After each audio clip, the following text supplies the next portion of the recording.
one soul ring, arcane signet, turned one soul ring, arcane signet, turned one soul ring, arcane signet, play a tap, land, and pass. What the hell? Turtle power! We're talking Universes Beyond, TMNT, our top 5 favorite cards. Yeah, we're talking silly stuff with this, and I'm very excited to have these wonderful folks here with me today, as we're going to be discussing the set, the Commander deck, which is definitely something a little bit different we do. Sometimes we do separate episode where we talk about those.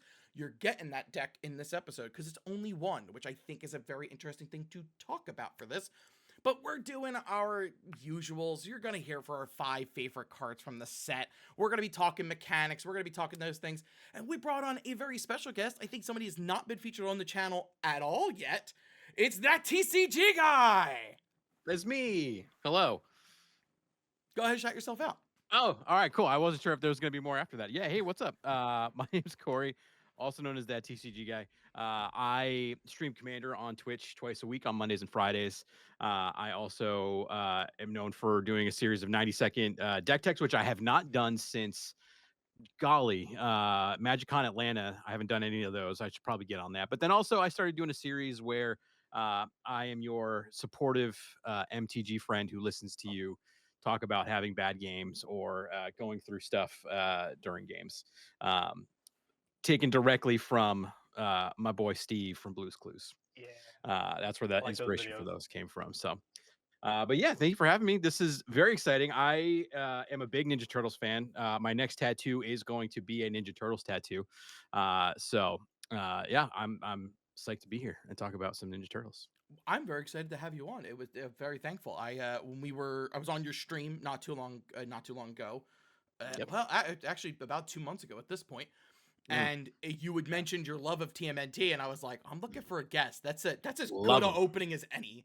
And so yeah, that's why that was one of the reasons we brought you on, because I had no idea who was excited about this set. Besides it just being like this is fun. But you were just like, I love the TMNT, and I'm very excited. Yeah, Teenage Mutant Ninja Turtles, TMNT. I'm going to say that the entire time. I'm not really probably going to say the full title. Just a heads up. Say Toidles. Toidles? Yeah. Toidles and Toidles. Yeah. I like Turtles. We could also talk about the one upset about talking about the one creature that's called an amphibian, but is still type-lined turtle. That's because of the old. I know. Hey, folks, fun thing. Turtles aren't amphibians. But they are amphibious. Amphibious, yes. And so there's a difference. But honestly, I can't blame Wizards on that.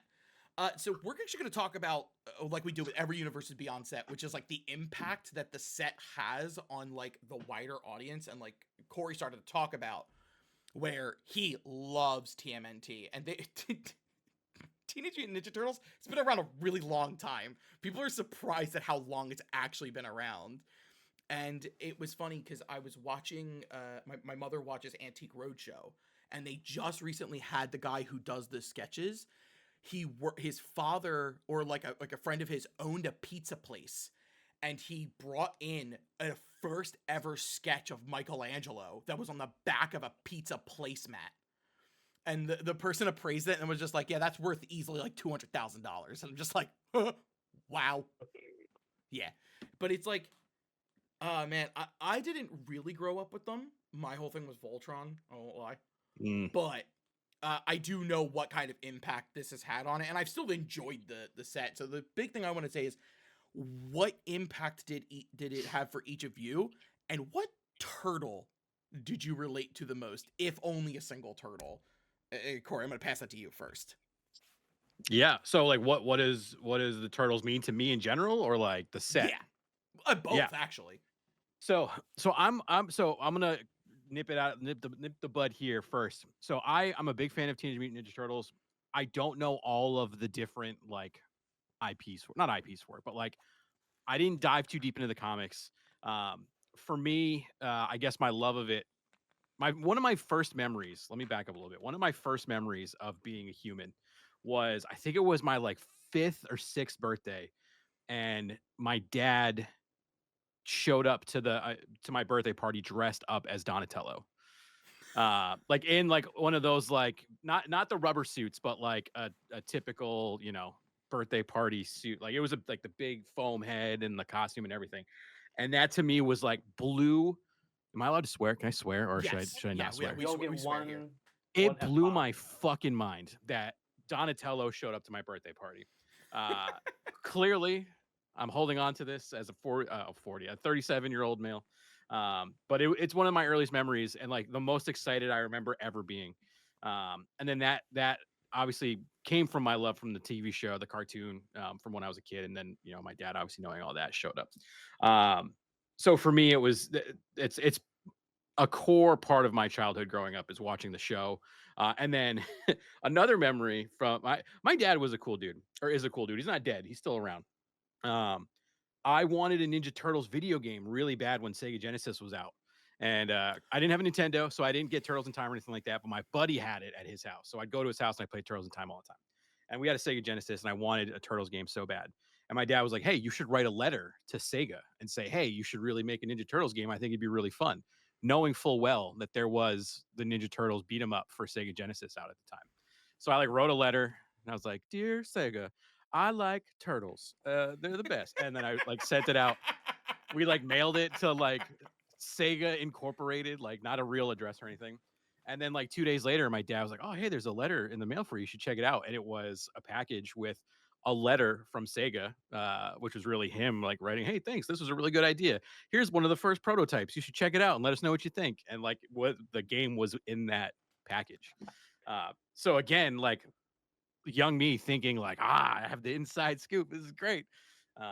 So yeah, there was a lot of early childhood memories from my dad and Turtles, which is why I like it so much. But for me, the turtle I've always kind of registered with the most is Michelangelo. Okay.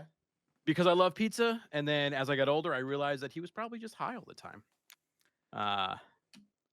He is the party dude, so. Yeah, am I? Huh. blowing? I never thought about that. Am I Yeah, he was blowing- probably toasted the entire you're time. not 100%. wrong. What the hell? 100%. So yeah, you Not wrong. can't really. I argue now with imagine it. him swinging around two doobies attached by chains. Yeah. Go back and watch any of the cartoons, like the newer cartoons, or even the new movies that were like live action that were not very well received. But yeah, no, Mikey's No, high yeah. probably 80% of the time. All I can think of is the line, hey dudes, he jumped. He jumped. Yeah. And I don't even know which one that's from because I have not seen either of the live action ones. Yeah. No, go ahead. Oh yeah, that was it. That's Geek, what about for you? Oh, I'm 42 years old. My first movie in a theater was the original live action movie at 5 or 6 years old. We did talk and about the second this. one was the second movie in the theaters. What a 1-2 combo. I mean, because it came out like the next year. Oh, that's right. I real forgot fast. about that. It was like 1991. So I was obsessed. It was everything. I watched the show. I watched the movies endlessly once it was on VHS. I wore that tape out. I still remember pretty much the entire movie by heart, and now my kids do too, which is hilarious. Ate the pies, the little, like, they made these pie things, and they made, like, drinks of it, and they had all the tie-ins with Burger King and everything.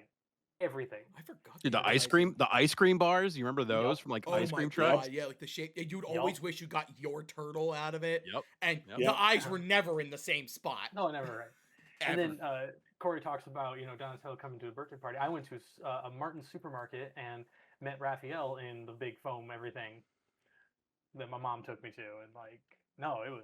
And then I played Manhattan Project on the Nintendo constantly. Yeah, no, that was a huge part of my earlier childhood. And I still love it. I still love the original movie. I'll still watch it anytime. Anytime. It's never skipped. It's so wild to hear how drastically different TMNT has affected people's childhoods than mine. It's just like hearing your two stories. I'm like, first off, that is some shit my dad would do if he were alive. My dad is dead. Rest in peace, you funny fuck. There's my one. There's your one. Yeah, there's my one. You're not actually limited to Good one, use Corey, for you're it, fine, though. but Yeah. All right. yeah. But It's so wild. But what turtle would you say you related to the most, if So, any, just one? so I ran the gamut. When I was a small child, it was Leo because he was the leader and he was the turtle. As I got older and got angsty, it became Raph because angry, angsty boy. You know, he related. Now that I'm old, I waffle a little bit, but it's Mike and it is Don. Depends on the day. I can't choose between the two. They're very similar boys. Um, in a lot of respects, they're both the party dudes. They're both the sarcastic goofballs. Um, I always related to Don because he was really smart. I always related to Mike because he just wanted to have fun, and all that unrealized potential. If he actually applied himself, he might have done a little better. But I relate to that sort of thing. Um, I think that's interesting how you can run through them all that way. They all have such good archetypes. And now that I'm a dad, 100% agree. now I relate to Splinter. Yeah. Yeah. Right. How about for you? I mean, so I don't have any memories of like seeing like anyone like in like turtle costumes from when I was a kid. But TMNT was easily we had thanks to my dad, we had always had the VHSs there, everything like from the original 1980s animated series and everything. So like, I was always watching them when I had a chance to. Those tapes got played so many times. Like alongside with TMNT, I'm going to segue into this unfortunately, but my other I think why I was drawn to them is because I also was hugely into Power Rangers as well, which I am holding out hope that we get a Universes Beyond Power Rangers. If Wizards announce that, I will lose my shit. Lose your mind. But Take a mortgage out of my house.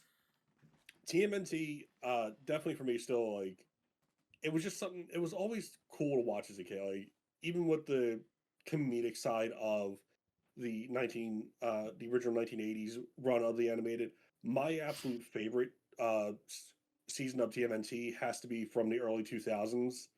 I think that one dropped in 2003, if I'm remembering correctly. Uh, yeah, there was I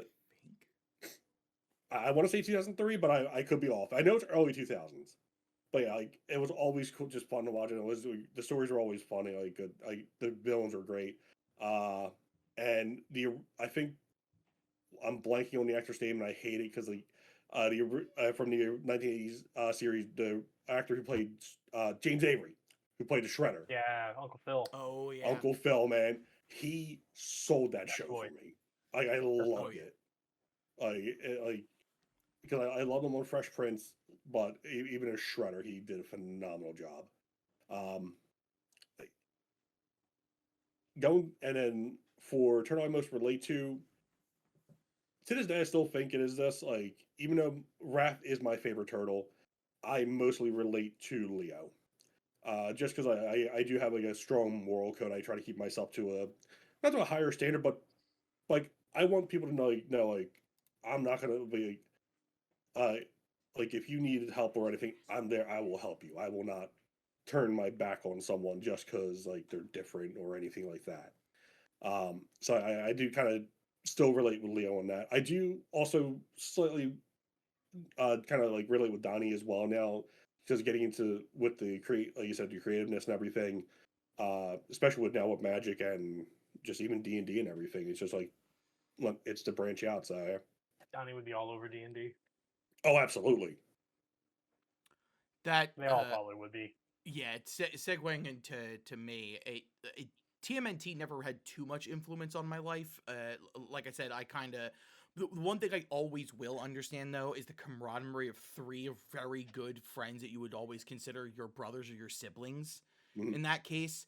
And fun little story about young William, a young scruffy nerf herd. I actually was an introvert when I was younger. I didn't want to talk or like talking to anybody. Yeah, I know. Hearing me now, you would never Actually, think that. Young Geek was too. I get you. But that's I always kind of related to Donnie the most when it came to the turtles because I felt I always wanted to put my focus somewhere. Like for him, he does machines. But for like me, like I was, always into like comic books and and novels when I was younger. I was a big reader when I was younger. I've recently started reading again, unfortunately. Sanderson, I'll find you. But that's why, like, I could always put my creative force somewhere and create something and allow that to flourish. And it was actually when, funny enough, speaking of fathers, when my dad passed away, that scruffy kind of came back into my life, where I kind of shut myself off and took a dark path. Shocking, who doesn't when a parent passes away when you're younger? But D&D is actually what brought me back to that point. Speaking, because Donnie absolutely would, all 4 turtles would absolutely be all over D&D. But Mikey's a druid, hands down. Oh, no arguments. Mikey's a druid. He's like, I don't have to be a turtle? Dope. I want to be a bear. But yeah. I can see that. But I yeah, absolutely could see Mike yeah, doing that. TMNT has got a massive amount of influence across all of us. But the one thing that was interesting as we start to get into the set is some of the mechanics and stuff that appeared, which is how we're going to roll right into that one. And so if 4 mechanics are really talked about. If you're ever wondering how I find out what mechanics or things we're going to talk about, I actually go on Wizards website. They put out an article about the mechanics that are coming out, and then we just kind of talk about them here so you don't have to do that. So the things that they brought up that we will be talking about today, we're going to start with the new tokens that were introduced. Corey, what are mutagen tokens? A mutagen token is a token artifact mutagen. Pay 1, tap, sacrifice this token, put a 1/1 counter on target creature, activate only as a sorcery. Only as a sorcery. Only as a sorcery.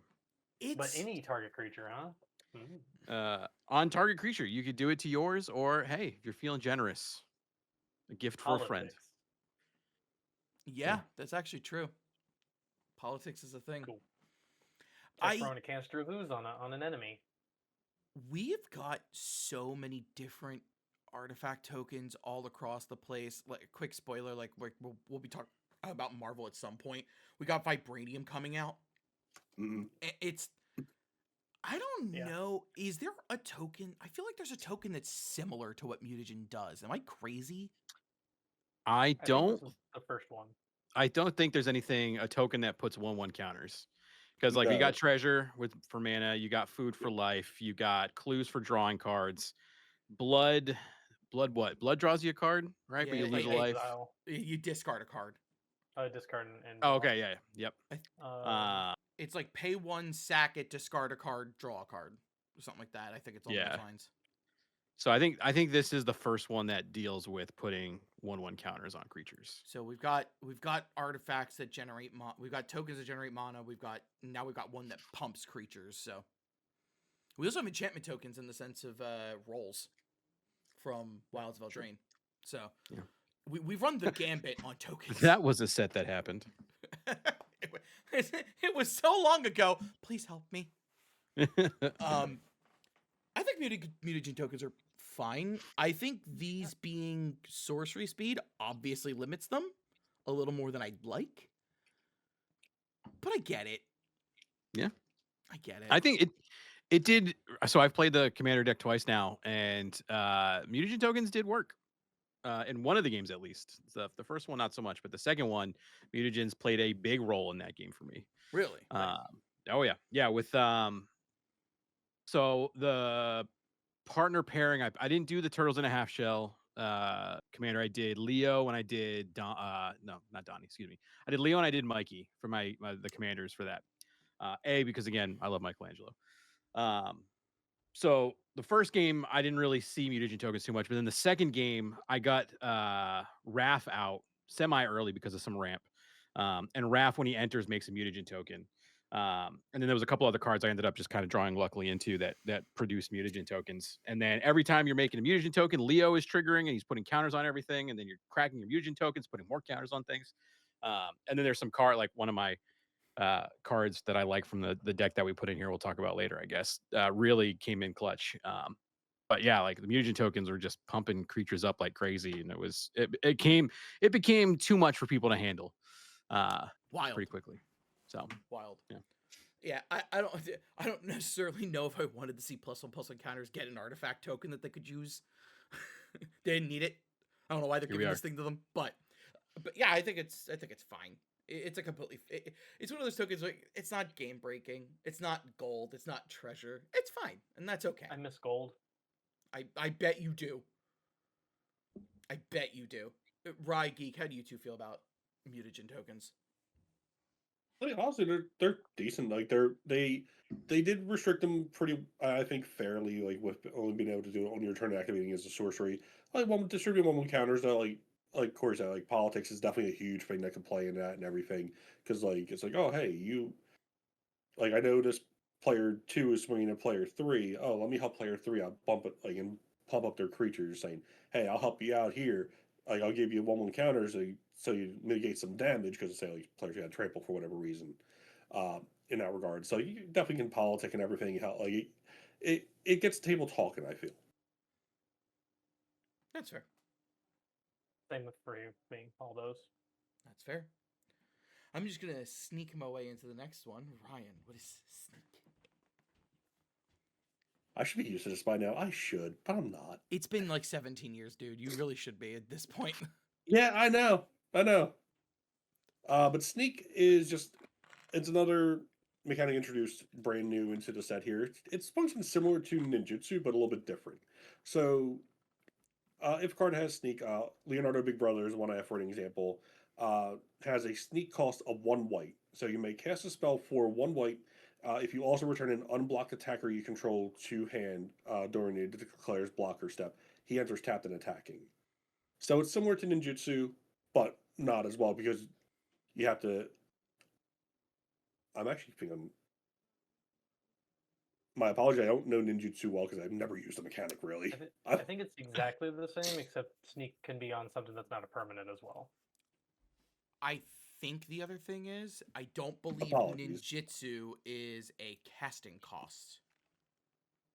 Oh, that is a big difference. Yeah, and sneak I think is just unblocked attackers. Yeah, because I think So yeah, with sneak if you I'm may correct, cast a spell for 1 and a white if you also return an unblocked attacker you control to hand during your declare blocker step. Yeah, so sneak is a casting cost. Ninjutsu's just an ability. Well, that is a big difference. Which is why Najila gets her not Najila. Who's Yuriko. the god? Yuriko. My god, they're gonna come at me for saying Najila. Oh no, what did I do? could you imagine if Jilla had that? This will be the CDH crowd, and they don't watch this episode. Oh, thank God. But yeah, this is one of those things of, like Geek mentioned, sneak can be on non-creature stuff, which is fun to see. We may talk about some of those cards. Hint, hint, wink, wink. I.e., one of my number 5 has sneak on it, and it's not a creature. Actually, my honorable mention also has sneak, and it's not a creature. So yeah, this is fun. I like it. It's a casting cost, so it can be countered. Watch what you're doing. That don't sneak into open blue mana. Apparently. Hey, I'm a blue player. If I have a counter and I see what you're trying to do, no, I'm countering it. But I just want to sneak in the sorcery. No. Oh God, no, I'll never let you. Kidding. Yeah, I think sneak's fun. I think no sneak. Yeah, it's honestly like I said, it is similar to ninjutsu, but obviously it is different. But I think that was a good way to introduce it and like capture the whole part of TMNT, them being ninjas and themselves. So it's like Wizards basically was like, okay, how can we give them ninjutsu but not give them ninjutsu? And I think I think having them as a cast is better anyway. Yeah, Than being no, I agree. countered, it can be interacted with a little better. Yep. Yeah. That's fair. That's fair. Corey, how do you feel about sneak? I think it's fine. I am in the same boat where I have not messed around with like ninjutsu or anything like that too much. I did not play Yuriko. So I mean, we'll see. Fair enough. It's unmiraculous to me. I guess I should say. Yeah. But on that note, let's just disappear. Go ahead, Geek. Let's disappear. Geek, you're the one who's been a part of these episodes a lot of by choice. This is your fault. That's true. So disappear is it's a flavor keyword, so there's not really anything to that, and it's just if a permanent left the battlefield under your control this turn. It's practically identical to another mechanic from Aether Revolt called Revolt, where that one says if a permanent you controlled left the battlefield this turn. Slightly different wording, functionally exact same. So like one card is like Michelangelo Game Master. At the beginning of your end step, if a permanent left the battlefield under your control this turn, put a woman counter on Michelangelo. If you got treasures, you got mutagen tokens. This is an easy thing to trigger. So since it's just a flavor keyword, I don't have any. I mean, it's just a triggered ability. It's pretty cool. Yeah, it's fine. And a lot of these things that they've introduced are just they're fine, and I think there's nothing wrong with that.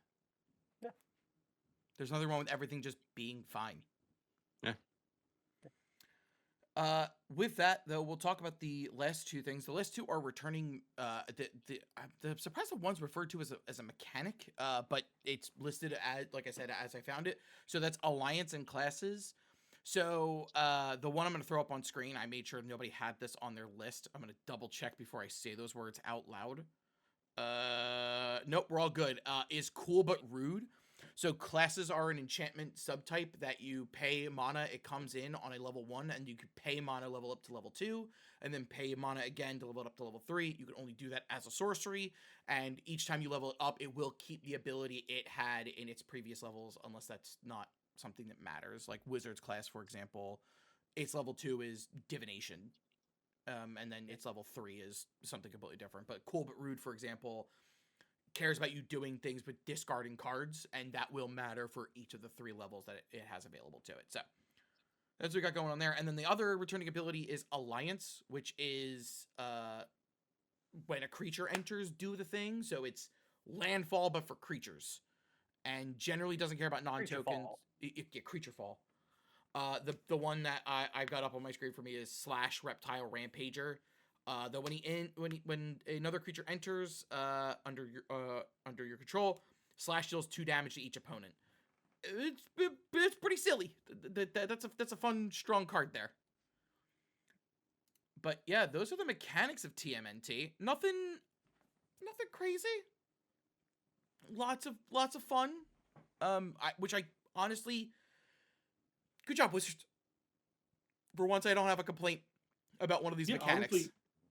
Honestly, the mechanics, they stuck true, pretty flavorful to the actual series. Like they all made sense. I agree. The next thing we're going to talk about, though, and you're going to get something a little extra from the 4 of us here, are the and so this is going to come into us reading some cards after we talk about the commander deck. Because normally, like I said in the beginning, we would do a separate episode to talk about the commander deck, but there was only one. So before we go into what our faves from the commander decks were, which each of us picked 2, we are going to talk about how do y'all feel about the fact that there was a single commander deck for this? Because like easily we could have gotten the turtles in one deck and then all of the villains in a second deck, but we just got a single deck that included legitimately like everyone. There was Bebop and Rocksteady. There was all 4 turtles. Splinter, Shredder was there. Krang. Like, they touched on everybody in the commander deck, which I thought was very interesting to do. Corey, I'm you played very the deck happy twice. that there's just one. What? You played the deck twice, so how do you feel about the fact there's only one deck? I think it's fine. I think it's great. I have no issues with it just being a single deck. I feel like if we were to separate this into 2 decks, like we've been seeing, I think the quality of cards we would have seen may have been a smidge different, or maybe not. I mean, I guess maybe not, because if you separate these decks, right, you could just as I'm saying it, I'm disagreeing with myself. I think if you were to separate these and have heroes in one, villains in the other, then you got to come up with a bunch of fillers for each one. Whereas this, I think the main complaint I've heard from people is that it feels a little disjointed, but I didn't feel like it was disjointed at all. I found using Leonardo and Michelangelo specifically for me, that deck fucking ripped. I was putting so many counters on creatures. I didn't know what I was doing. I felt it was to the point that I felt bad. Like I was like, I gotta hold back. Like there were cards I literally didn't play cards because I was like, this is going to make Michelangelo literally unstoppable. So I'll give you just a very quick example. I had Michelangelo and Leonardo out, right? And they both interact really well with each other. One, Michelangelo, actually, I don't know if I should say this yet, because Michelangelo is one of the cards I put on my like favorites, but Michelangelo makes tokens if he attacks, or like if a creature attacks, it's got like raid. If a creature attacks on your second main, you make a token, and you put a 1/1 counter on whatever creature you want. So you do that, you attack, you make a token, put a counter on Michelangelo. Leonardo says whenever a token enters, you put a 1/1 counter on all your creatures. So you're just pumping counters out. And then a lot of other cards in this deck say make a mutagen token, make a food token, make a clue token. So you're just shitting out tokens left and right. And your creatures are monstrous, absolutely monstrous. And then there's a card, I think it's called Foot Copter, Foot Chopper, excuse me, Yeah. which just gives a creature flying. And I had like, it was like a 50-50 Michelangelo flying that I could just throw at people.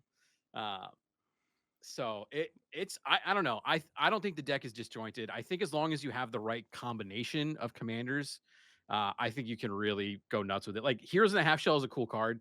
Make that its own deck. Like take that card, make a different deck with it. Use Leonardo and any one of the other combos. And I think you'll see a vastly different play experience that is super fun and intense and absolutely gets the job done. So I'm actually excited to see what they do, because heads up for the commanders that were available for the deck. You had to play either Heroes in the Half Shell or Leonardo, and then one of the 4 other Correct. character select options that were available that I thought was fascinating. That we got technically 6 commanders. There's 5 because April O'Neil say has there's character 5. select as well. Oh, that's right. Oh yeah. And Oh, April God. O'Neil is excellent too. Like she's another one. It's a low cost commander or low cost creature that makes a token when it enters. So like, And she it's investigates, doesn't she? For her things, yeah, she when- actually when gives you she card enters. draw, which is wild. Yeah, when a mutant ninja or turtle you control enters, investigate. So you play April, and then a couple turns later you play Leonardo, and he triggers April, who triggers him. Like it's insane. The synergy is insane. That is What's been happening nutty. with precons lately? They do work well. Yeah. And one thing I have to give them before we start talking about cards, I will say that your Michelangelo card probably went up on screen just because we talked about it already. Yep. Which that's one of Corey's 2 favorites. I have to say, for 5-color decks, their land bases have been kind of mediocre. This one seemed to be absolutely insane for reprint value, because 2 of the cares about number of opponents lands were reprinted in this, which I thought is so long overdue. I say that with all the hate in my chest. That's a hill I will kill on. Reprint those lands more often. Prof is so right. But like, yeah, like even though we only got 2, I was still excited that we got something. It was good. It was nice to see. Yeah. My only It complaint is a big improvement. My only complaint is this is what should have happened for Assassin's Creed. We should have gotten a single commander deck for Assassin's Creed. I feel. That's me. That's because I was massively let down by that set. But that's a different story for a different day. Anyway, Rye, how do you feel about the fact that there's only one commander deck? Honestly, I'm not like, it caught me off guard when it first got announced.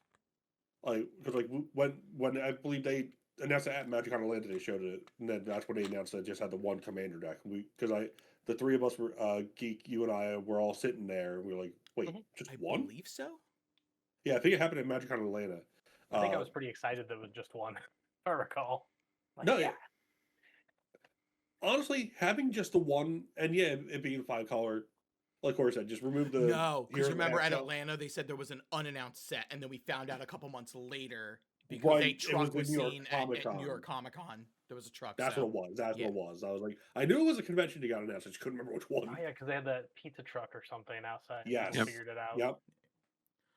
Yeah, So- but honestly, I think it's solid with being a 5-color deck, and even if you don't want to do 5 colors, like the opportunities you have with 7 commanders because they probably having characters like Corey said as well. Like you have 7 options to pick from. Build what you want to play. Also love the idea of a mono blue turn artifact tokens into creatures by playing April and Donnie in the command zone. So we're gonna go ahead and now talk about actual cards. We did bring up Michelangelo, who does have Raid the Fridge in parentheses because I thought it was very funny. Very nice point out. So Yep.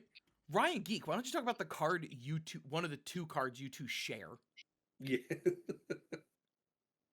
Well, do you want this one? That's fine. Yeah. My number 2 for the commander deck is Coin of Mastery. 4 mana for an artifact. Each creature you control enters with an additional 1/1 counter on it for each mana from an artifact source spent to cast it, and it has a tap ability of create a treasure token. I love artifact mana, so this is just a shoe-in in most of my decks. I love treasures, so this is going straight into Vazi, my Union deck, because why not? This Oh god, your boss. Oh hurts my soul. Steel Chair Union needs more Steel Chair. Oh god, Corey, what do you think about this card? This is funny. This is the first time I'm reading it. I didn't see it in either of my 2 games. That I mean, in this deck, that's excellent, right?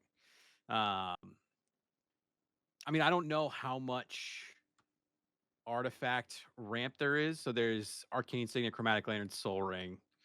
I don't know if anything here besides the coin makes treasures. In the commander deck, I think it's fairly limited. Yeah, but I mean, in a deck that cares about, like I'm building Donnie and Raph, which is the commander that cares about the number of artifacts you have, and that goes in that very, very nicely. So Oh yeah. I think it's that's gonna be pretty cool. Now, audience, I know I'm about to say these words, but don't actually do these words. I can only think about how the hell this goes in Eldrazi decks. Shut up. Because that's like, ew. How dare you? Hey, here's Ulamog with 11 +1/+1 counters. Which is so stupid. It's so stupid. But I think it's a very funny card, and I like how because like Corey talked about like all the different references, like all the different dimensions that we've gone through with the turtles, and it's fun how they've like nicely touched on every single thing, and with the idea of character select, I think of how the decks were talking about the video games, which I thought was like the video games, the comics, which I thought was really, really nice. They touched on a little bit of everything. I think the commander deck is mainly based on the beat 'em up games. Yeah. Like, yeah. We'll talk about that with I guess we'll go to my next favorite. Oh wait, right, you didn't say your opinion on this card. Duh. I'm a terrible host. No, you're fine. No, but basically my opinion is the same as Geeks. That's why I think it both made our list. It's a solid card. There's little downside to it. Like basically decks that care about artifacts and everything that generate any artifact source. So like even colorless decks still get it. Like because I have a Graz deck, and I hard ramp with artifacts. So like I benefit from that. Like this is a very universal, very good card. That even if it wasn't Universes Beyond, like I don't care. Like I would go in slot it Gimbal like yesterday. Yeah, it would go in any deck. Like when I get back into like hard deck building, because I had taken a step back for a minute, I'm probably gonna look at this as a solid piece of ramp. You know who would love this card? Osgir the Reconstructor from Lorehold. Yeah. Yes, we have 1 coin of mastery, but what about 2? I mean, truth. I will go ahead and talk about my second favorite card from the commander decks, and it's Here Comes a New Hero. It's X, 2 and a blue for a sorcery. Target player draws X cards. Create a token that's a copy of up to 1 target creature with mana value X or less. I love it. Target player draws cards, and I love copying and clones and things like that. This hits all the tingly nerves that are in the back of my skull and scratches it real nicely. Because like the idea of, I think a lot of people don't think when they're like, I could draw so many cards with this, I could copy my best creature. This does not say you anywhere on the card. So I'm gonna go, hey, I'm gonna do this. I'm gonna pay 13. You're gonna draw 11 cards, and I'm copying your Blightsteel. I only have 10 cards left in my library. Sucks to be you. Here comes a new hero. I definitely want to play this against Geek when he's got his Niv-Mizzet deck, and you're holding your deck in your hand. And I'm just like, no, I'm the hero we need. I won't care. It'll be. I know fine. you will. Oh no, I lost. There we go. Okay. Yeah, I think this is great. I think a lot of people don't value how strong target player draws cards is, because it is both something that you could use. It's very political in the sense of like being able to get favors out of this. Like, hey, I'm gonna give you 4 cards. Not gonna be anything crazy. You spend 7 mana for the spell. Copy a 4 mana creature. Doesn't have to be a creature you control, but like, you know, a lot of people could go crazy with stuff like this. I love this card. I think it's very funny. Good card. It also because it's got the exclamation point, and Donnie's the one showing up in the card art. So absolutely, 100%. Corey, what is your second favorite card from the set? My second favorite card is a card called Level Up. So this is an enchantment aura for 1 and a green. It says enchant creature. When this aura enters, put a 1/1 counter on enchanted creature. And then enchanted creature has, whenever this creature attacks, double the number of 1/1 counters on it. Then if it has power 10 or greater, draw a card. This card is bonkers. The number of counters you'll probably have on a creature when you play this is obnoxious. And if you have, it should already be big enough where you can just swing in to whoever you want in any capacity. But if you have any sort of evasion, flying or trample or, unblockable in some way, yeah, the foot chopper, it's crippling. You could kill. It's a one-shot kill if you have the right, if it's on the right creature, and it has enough counters on it. Easily, you're going to be at 10 power or greater the first time you swing with it, almost easily, almost immediately. So yeah, it's just, this was one of those cards that I stopped myself from playing right away because I was like, this is too much. Because Mikey was already huge when I was gonna play it, well over 10 power to begin with, and then with this, it was gonna be just like, because Mikey was one of my commanders, so it would have been a one-shot kill if I hit anybody with it, with commander damage. So, and then after a while, it was getting late, and I was like, you know what? In for a penny, in for a pound, let's do it. And then I just started taking people out. Pow, pow, pow. There you go. Yeah. I just think about this in like Hydra decks. Like decks that are absolutely shitting out +1/+1 counters. Like there's already a Hydra enchantment that does most of this, except it doesn't do the draw card, I think. Yeah, there's plenty of like Hydras and or creatures that just care about getting +1/+1 counters put on them. Yeah. I'm just thinking of like Tyranids, obviously Vorinclex Monstrous Raider. He just quadruples the number of counters you'd put on him. Yep. Warden of the Grove, I think it is, from Tarkir Dragonstorm. Mm-hmm. That does what's the keyword mechanic where you make a spirit or you endure, thank you. Where endures X, where X is power. Doubling the counters on that thing would be pretty good. Because I think the other half of endure is put more counters on the thing. Yes. Yeah. So it just goes buck wild with stuff like that. I think it's a very silly card. It is an excellent pick, and also I don't think you're coming back ever again for the show, Corey. Sorry. Oh, it's fine. Geek, what is your second favorite card? It's another green card. Ninja Pizza. This card pisses me off so much. Because I need like 9 copies of it. It pisses me off so badly.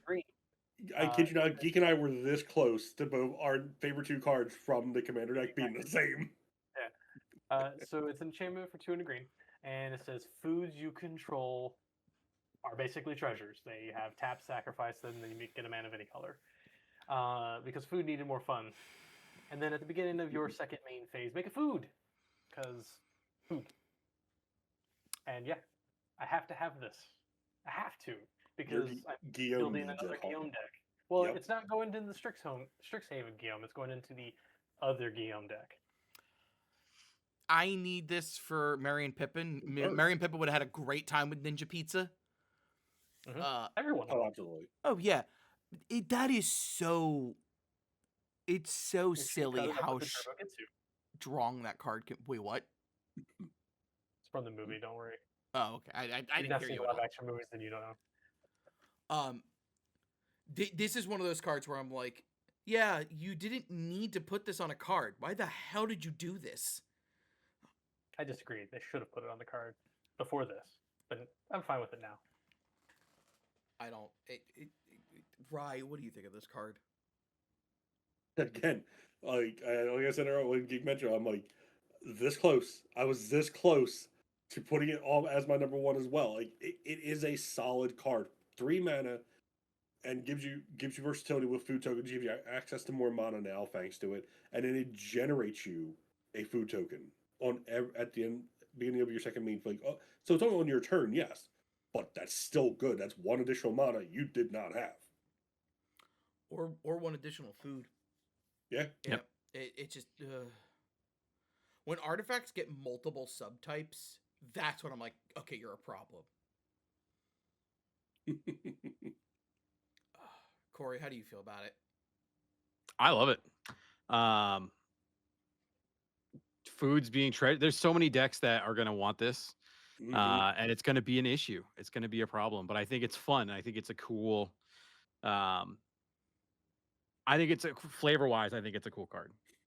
Like them seeing pizzas as currency, or like as being so valuable that it like actually holds value. And I love the art on it too. This is reminiscent of the like old 80s movies, and like the beginning of it when they're hiding in the sewer and the pizza guy is looking for the 38 and a half. 2 minutes late, dude. Yeah. Confucius say forgiveness is great, but never pay for a late pizza or something like that. I don't know. Oh my god, yeah, I remember that cool. line. You like unlocked the memory. Yeah. There you go. Alrighty. I'm going to talk about my second favorite card. Man, this card's going to be it's woof. Continue? It's 1 and a white for an instant. Choose up to 4 target creature cards in your graveyard that were put there from the battlefield this turn. Return them to the battlefield. What? So the quick thing to talk about is that every color does do graveyard recursion in some way. Red's really good at artifacts. Blue's really good for instants and sorceries. Green is good at permanent types, so usually only back to your hand. Black is like the undisputed recursion color that we talk about because it's always recurring creatures. It recurs creatures the best, and generally there's no like stipulations to the card. It's generally, did you pay the mana for this card? Then you're getting it back. Sometimes you lose life, but it's very, very small. White's idea of recursion is generally a stipulation of some kind. This does have it. That's not hard. That's not hard at all. It's brought back is the closest we have to something like this, and that is double white pips. So like it's really tough to justify slotting that into like a deck that has more than just 2 colors. Your deck contains white, you have no reason not to run this thing. It's so stupid how good this card is. Ryan and I were talking about this. For 3 mana in a white-red deck, you could cast Blast Act, blow up the board, and then pay 2 mana and get 4 of your creatures just back immediately. And it's up to. So your opponent can't even like be like, oh, I'm gonna remove 2 of those creatures and instant speed with this graveyard removal, and now you don't get anything. It's like, no, it's just up to, so I still get the 2 of the other ones that I chose. Like, man, this didn't need to be a card. Man, do I need 9 copies of it. Like, oh. Also, it's very good. Also, amazing video game reference. This could have been like in the this could have been in any like video game based set that came out, and it would have made a lot of sense. It would not have had this wording though. No, definitely not. It's so silly, but yeah, the commander deck seemed like a lot of fun. I didn't get to play it. I hope that eventually I will either play it or play against it at some point. And so there's one more card we're going to talk about real quick from the commander deck specifically. And so I want everyone's opinion on this because this You skipped my number one. I did skip your number one. I'm so sorry. Rye, what's your number one? Sorry, I had to do it. No. You're right. You're right. My number one is Donatello the Brains.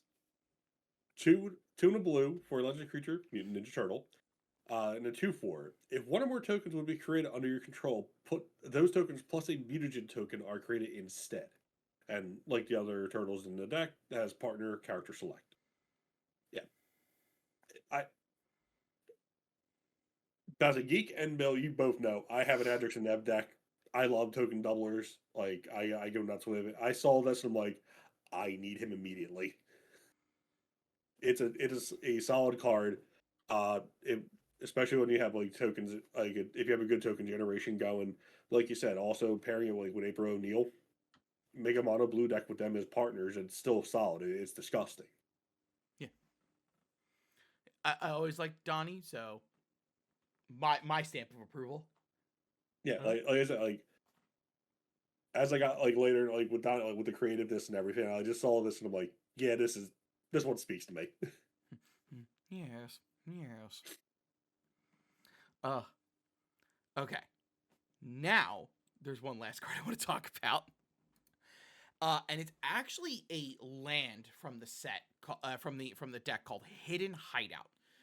It says this land enters tapped. Tap, add 1 mana of any color in your commander's color identity. 2, tap. Target creature you control with a counter on it gains a lifelink until end of turn. So a very similar land that we've seen, and it's worth like I think around like $10 at the time that this is coming out, is Witch's Cottage, which is a commander you control. Which is Clinic, thank you. Witch's Cottage is the mono black I love land. That card. Is a commander you control, I believe, gains lifelink. Yes. So it's target commander. Target commander. And then it taps and that's a colorless. Do you think this becomes kind of a new staple in commander decks? Purely because we've seen things that like Path of Ancestry still sticks around in commander decks because it can just generate mana of any color. This is some like counters are all over the place and there's no stipulation to just being your commander.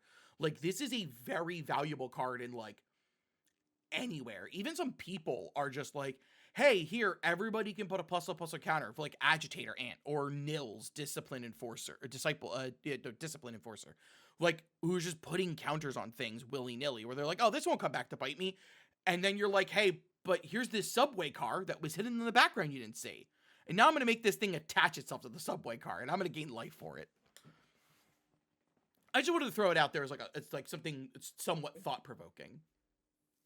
It's a solid land. I hate that it enters tapped. Well, yeah. Yeah. If it entered in untapped, it'd be really silly. It would be silly. I don't know if this is going to be a staple, but I definitely think it's going to be a auto include in any token strategy deck. Like Reston comes to mind from the Doctor Who deck, the bugs, the insects that you just put counters on everything. Zabraz, the for me, one. Kamena, the one that you can put counters on all your merfolk. Like, I can see this being a must-have in a lot of decks. I don't know if it's going to be a staple though. Like, I don't think it's going to, be like a rush. I think we're going to see a rush to get a bunch of them now, but I think after a while it's going to level out. It might taper off. Yeah, I think I agree. I agree with you on that because I feel like you said, it's a shame it comes in tapped. Because I definitely feel like if it came in untapped, it might be a different story, like in that sense. But yeah, I think it's definitely a good way for like mana fixing and everything, like in that regard. Especially if you're running like 3 colors or higher, sure. Like if you're running 2 colors or monocolor, not really. You're not going to slot it in any deck like that. So then, quick question for you: This or Path of Ancestry? Path of Ancestry. Okay. Yeah, Neither. I have to go. I have to go Path. Did you say neither? I don't run either. I wouldn't run either. That's fair. Not fair. That's fair. That's like I had an Aragorn Hornburg hero deck. Again, he is just a commander who passes out counters, so like this slots into there immediately. Oh, yeah. I just wanted to bring that up. But now we're going to move on to the main set cards. We're going to keep the order always as Corey, Geek, Ryan, myself. I might now be in the third slot seat, but I deserve to be last. Anyway, but yeah, so we're going to go ahead and we're going to talk about our honorable mentions. And then as always, we're going to continue through with going honorable mention, 5, 4, 3, our favorite legends, 2, and then 1. So just to keep that in mind for everybody out there, if you haven't seen our videos before, thank you for joining us. But yeah, here's where we're going to stick. Corey, what is your honorable mention? Mine is the Last Ronin's technique, not for any mechanical or gameplay reasoning. I love the Last Ronin storyline, and I think that this card and the art is really good. The only secret layer I got yesterday was the Last Ronin one, where it shows, I guess, spoilers for a comic that's been out for a few years now, but all the art in the secret layer shows when each turtle is at their demise.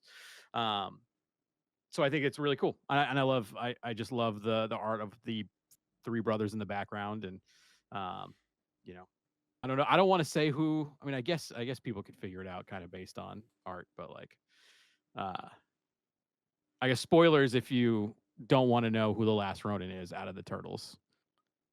Now it's on you. Go ahead. I love that Mikey is the last one standing, out of the three, and he's on a revenge mission. I think that's so cool. There was a TikTok I remember of someone talking about. Oh yeah, we took out three of the turtles. It's like, oh, who'd you take out? And it's like, they're like, oh, we took out the blue one and the purple one. Did you get the orange one? No. What? And then they freak out because this is the guy who just goofs off and beats us. Yeah. What? Yep. Yeah. It's makes such a total sense. cool it's such a cool storyline, and I think the art in this card is really really sweet, both metaphorically and literally.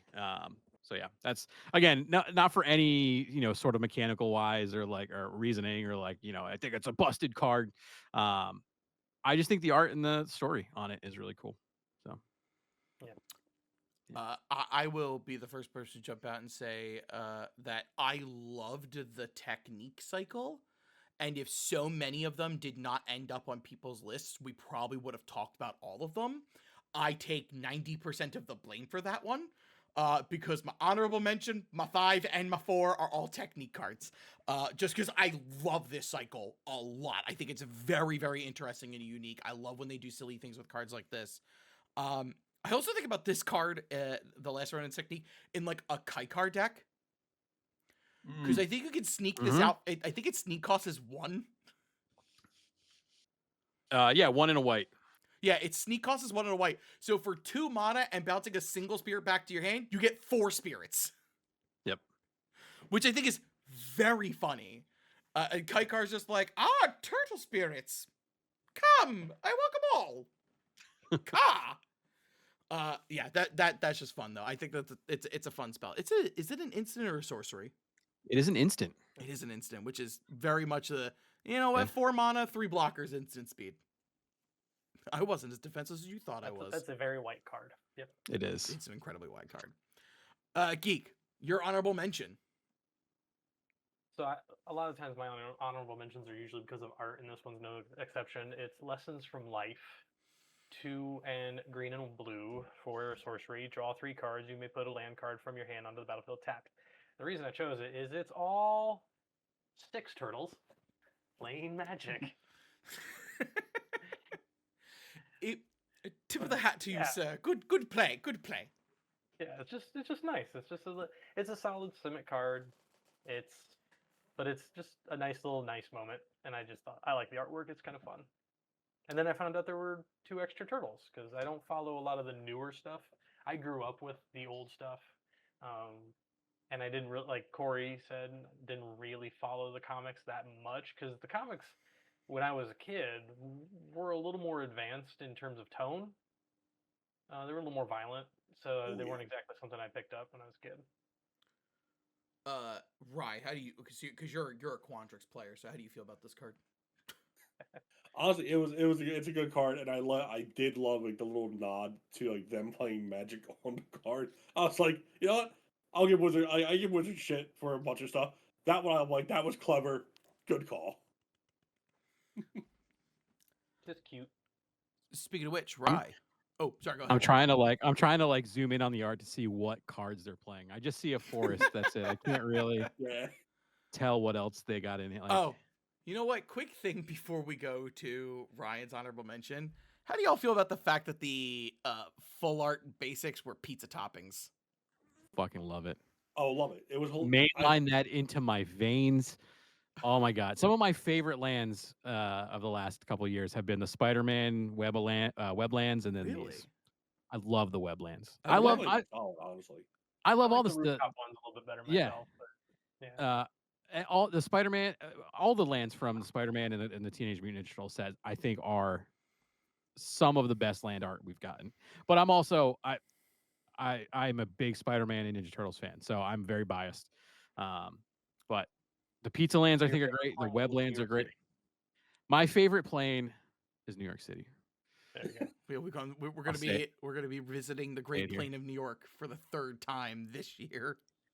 I can't wait till they do Universes Beyond MLB and we get to go to Boston and Los Angeles.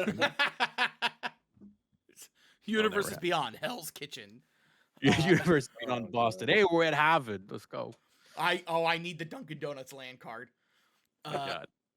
They already did that with like Bagel and Schmear from Spider-Man. That was as close to Dunkin' as you're gonna get. The problem is I saw that and immediately was just like, oh man, fucking bagel and cream cheese sounds so goddamn good right now. That's this whole set has made me hungry every time I look at the card. The amount of pizza. Yeah, you gotta have pizza. The only thing that upset me was the fact that the like onion was blue, sure, the green broccoli, but like I think it was it was the onion that I was just like, there's so many blue things you could have done, and you chose an onion. Onions are awesome. Onions are great. What vegetable or topping would you put for blue? Blueberries. Blueberries. Cry. They're purple. Don't get me wrong, but still. Blue makes people cry. Of course, it's an onion. Ooh, that's actually if that honestly, if that's the reference, never mind. I'm 100% sold. Actually. That is now headcanon. Wizards, great job. You take my money. Rye, what is your honorable mention? Mine is kind of a cop-out, but because I'm a Kindred player. It's Turtle Power. 2 and a green for an enchantment with flash, and turtles you control get +2/+2. I saw this card. I'm like, it's a call out to their literally their catchphrase, and it's a Kindred card. I'm like, yeah, no, 100%. This is my like, it almost made to the top 5, but I was like, nah, honorable mention because I'm like, it's a good Kindred card, but unless you're playing turtles, you're not going to use this. Yeah. The Kindred decks are also going to care about it, like the ones that were like, I just play a ton of shapeshifters and changelings. Yeah. I totally every lord in the world. Yeah. But yeah, I was like, I saw this and I'm like, because I was hoping like when Wizards was like revealing cards, I'm like, if they do not have a card is the like Turtle Power or anything, or has it referenced it, or and like that is going to be a swing and a miss. No, they gotta have but that. thankfully, I think Wizards did their research on this and knocked the flavor for the set out of the park. I mean, it was T-ball to be quite honest, but anyway. My honorable mention. You know they can botch it. That Resquiece and Pace. So my honorable mention is actually kind of why we talked about hidden hideout is Shredder's Technique. It's 2 and a black for a sorcery that has sneak for a single black, and it says destroy target creature or enchantment. If an enchantment was destroyed this way, you lose 2 life. This is kind of simple and straightforward. Legitimately, the only thing holding this back from being an amazing card is the fact that it's sorcery speed. But even then, if you can get into the attack step and swing with somebody, this is coming through with no issues. A single black to blow up a creature or an enchantment, like, I kind of rate this card at the similar vein as, like, I think it's called, like, Withering Boon from Duskmourn, where that card is just objectively better, but you lose 2 life regardless of what you destroy with this card, where if you blow up a creature with this card, you don't lose anything. It's only if you destroy an enchantment do you actually lose the life. So I think it's worth noting how actually versatile this card can be. That art.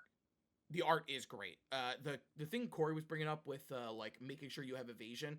Blacks go with flying. Blacks also really go with menace. Sometimes people just don't have the correct number of creatures to block everything with menace. That happens. I think that this is not like an auto include in every single black deck, but like there are decks that are going to be playing like Feed the Swarm that you could easily replace it with this, and I think you'd be just fine. Yeah, that's me.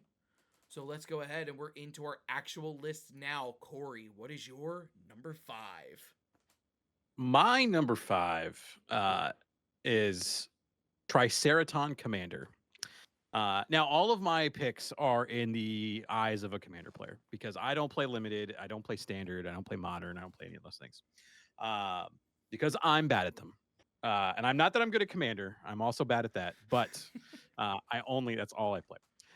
So Triceraton Commander, one of my longest standing decks I have is a Gishath dinosaur deck. And every once in a while, I just love that we get some good dino pieces. Like we got some good stuff with the Doctor Who Commander deck. That was some excellent includes in that deck. And then this one coming out of the gate, I was not expecting to get a auto include dinosaur card. But dinosaur decks are going to love this. So it's an XX white creature dinosaur soldier with flying. It's a 2/2. Whenever this creature attacks, dinosaurs you control other than this creature get +1/+1 and gain flying until end of turn. When this creature enters, create an X2/2 white dinosaur soldier creature token. So you swing with this and Gishath, oh boy, you're ripping 8 off the top and getting any dinosaurs you want. I'm just going to commit seppuku now. Yeah. So it is. I ripped one of these from my packs, and it immediately got put into that deck. So it's just a fun. It's a good card for any dinosaur deck. Pantlaza is gonna love it. Gishath's gonna love it. Hell, even what's that? What's the big one with the 3 heads? Zakama's gonna love it. It's just a good. It's a good card for anything with dinosaurs in it. Friend Light's gonna love it. Yeah. Yep. Light is absolutely gonna love this card. She's gonna be bonkers. I'm sure she's bonkers for this card. I think the thing that probably upsets her the most is the fact that this thing's in white, because Indominus Rex is Sultai. Yeah. This is just a silly ass card. I was like, I'm sorry, why? The whole Dimension X storyline is just silly anyway, so it's fine. I don't know it well, so. Yeah, this is one of the dimensions I don't understand. So. Is this the one with the flying? There's a cow that spits them out. Is that the bovine head thing? Yeah. The bovine, the ox avatar. Yeah. What can you do?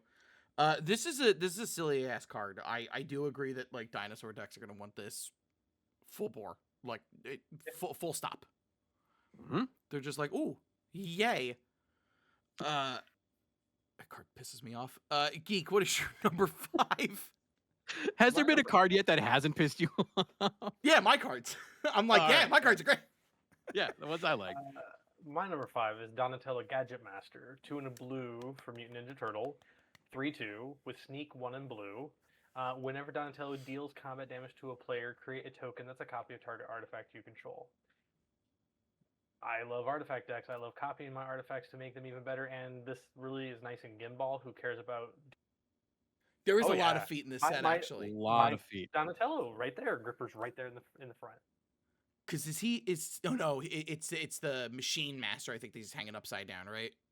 Yeah, this is where he's kind of diving in. He's got his feet right in the forefront. Spinning the bow around. This is such a silly card. Rye, let's move on. Rye, what's your number 5? I'm gonna abstain with my number 5. Oh, is it because it's also my favorite legend? Yes. Okay. So we'll talk about it later.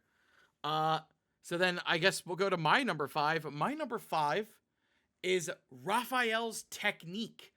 It's a 4 red for an instant, but it has sneak for 2 in a red. And it says each player may discard their hand and draw 7 cards.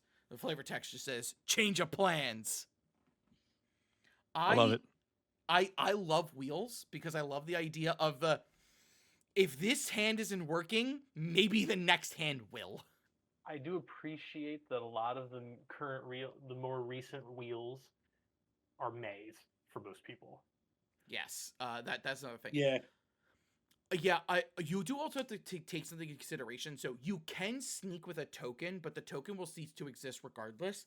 If you are sneaking with non-token creatures, the non-token creature you sneak with will be discarded due to this card if you're choosing to wheel with it. So like that's something to keep in consideration. But honestly, a 3 mana, honestly 6 mana instant speed, you could always just hold up the removal in your hand, and if you don't need to use it, and you know something's in the next grip that you want to get to your hand right away, screw it. Hey, end of your turn, the person before me, I'm gonna give it a new hand. How about everybody else? I think it's fun. I think it's fun. Yeah. I'm gonna swing at you with a Solemn Simulacrum. Don't block it. I promise you. You're not gonna take any damage. You're not gonna see it anymore, but you're not gonna take any damage. But yeah, that's the number 5 for me. I just like that card. Also, the artwork is really sick on that card. Yep. That's going right into Locust God for me. Oh, stop it. Nope, I won't. I refuse. Cyrus also wants that. I refuse. Yeah, I mean, so many. There's a lot of commanders that want Cyrus would be really good with the flying snake. Cyrus. Yep, Cyrus would like that a lot. I have Automaro, First to Desire. He's equal to the person who has the most cards in hand. So it's like, yeah, you want a full 7? Yeah, you should take a full 7. Yep. Cool. He's back to being a 7/7 now. Anyway, Nice. so yeah, that's my number 5. So then let's go ahead and Corey, number 4. Yeah, my number 4, here we go, found it, is Go Ninja Go. Not only for, I was gonna say, not only for the Vanilla Ice reference, but so this card specifically, when I saw it previewed, one of my favorite decks to play right now is Zidane from the Final Fantasy set. And Zidane wants to steal your opponent's creatures very briefly and then give them back. Zidane does it. I have a few other creatures that do it. And being able to blink Zidane so I can steal someone else's creature again is really good. But then also what I like is if I steal a creature that's like super beefy, one of the things with that deck I don't do is I don't sacrifice my opponent's creatures. I know that's a thing when you like do a theft deck. You want to like steal your opponent's creatures, swing at them, and then you sacrifice it for tricksy stuff. Zidane does not do that because his ability wants to give back the thing you steal, so you get a treasure token. But with Go Ninja, I like that I have the flexibility of either exiling Zidane, bringing him back, stealing something else, or using the second ability. If I stole, like, I don't know what a good example is, like a Blightsteel, or what's that Yargle and Multani, it's like 16 power or something stupid. Like if I steal one of those, I can still like be tricksy with it and like deal damage based on its power. So I thought that the versatility for this card was really fun. I don't like that it's a sorcery, but I also understand why it's a sorcery. I don't know. I just like instant speed shenanigans in my Boros builds, but here we are. Do you mind reading the card in its entirety? Oh God, I'm so sorry. Yes. I'm so good at this. Go Ninja Go. It's a sorcery for a red and a white. It says choose one or both. Exile target creature you control, then return it to the battlefield under its owner's control. Or Go Ninja Go deals damage equal to the greatest power among creatures you control to target creature and opponent controls. So again, for Zidane, exiling Zidane because when he enters, you can steal something, and or dealing damage based on a beefy creature you have stolen. Geek loves to bring this up, but this goes really, really funny with repercussions. Yes, it does. Yeah. Love repercussions. Oh, what a fun card Repercussions is.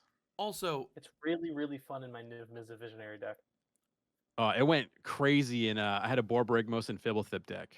that repercussions was the way I would win that game. Those games. Nice. Yeah. I like it. All I can say is this, Rye. How does it make you feel that we got a Vanilla Ice reference in Magic the Gathering before we got a Power Rangers reference? A true Power Rangers reference. I'm not surprised, honestly. Again, I'm holding out hope, but it ain't. I was gonna say, 'cause technically, let's be realistic. Mech Titan Matter of Core. time. Mech Titan Core is Was the a Megazord. Megazord. Let's Yep. be real. I think I was Yeah. on a stream with you, Corey, and you played Mech Titan Core, Yes. and I played the theme.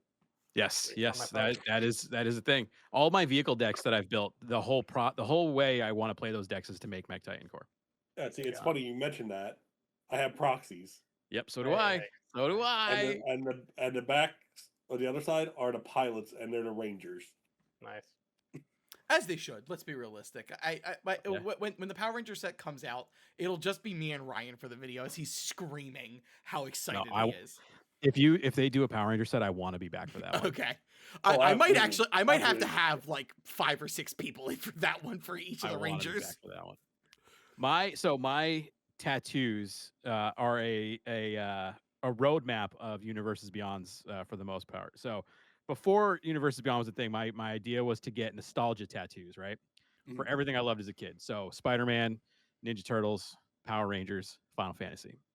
And I now have 2. I will have 3 once I get the Ninja Turtles one, but I have a Spider-Man tattoo and I have 2 Final Fantasy tattoos. And then we're going with Michelangelo's mask for the Ninja Turtles, and then we're doing the blue Power Ranger for Power Rangers.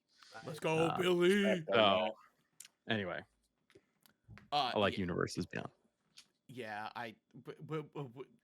we will have an inevitable roundtable discussion on Universes Beyond some point down the road for dungeon delving. Just At the end because- of this year, probably. probably because there's gonna be a lot. To talk There's a lot of about. it this year. Yeah. Yeah, but I think because I remember correctly looking at the roadmap, we closed out the year with Star Trek. Correct. Yep. 4 Universes Beyond sets, 3 in Universe Yep. this year. Yep. Which they promise is not the case next year, but still. Anyway, we're gonna come back down. Ryan gets to read our shared number 4. Yes. Oh yeah. So yeah, so Geek and I try as I may, I could not match up with Geek on both sides of the list here. But our number 4 is Krang, Utrom Warlord. 9 mana for a legendary artifact creature, Utrom Robot, who's a 9/9, and they have flying, trample, indestructible, haste, and other artifact creatures you control have flying, trample, indestructible, and haste. I saw this card and I'm like, I need him for Graz immediately. Yes, I need it him sucks. for Aloy right now. Oh yeah, Aloy as well. Like this Papa, card is why does it hurt? absurd. What's better than a flight steal? A flying hasty one. Yeah. This is like, hey, what if we strapped part of a Chroma's Memorial onto a legendary artifact creature? Hey, could you not? I'm fine with it. But yeah, Well, yeah, 9 thanks. mana for a 9/9. Oh my god. In artifact yeah. deck, that's nothing. That's easy. I'm also thinking about this with 100%. Coin of Mystery, Coin of Mastery.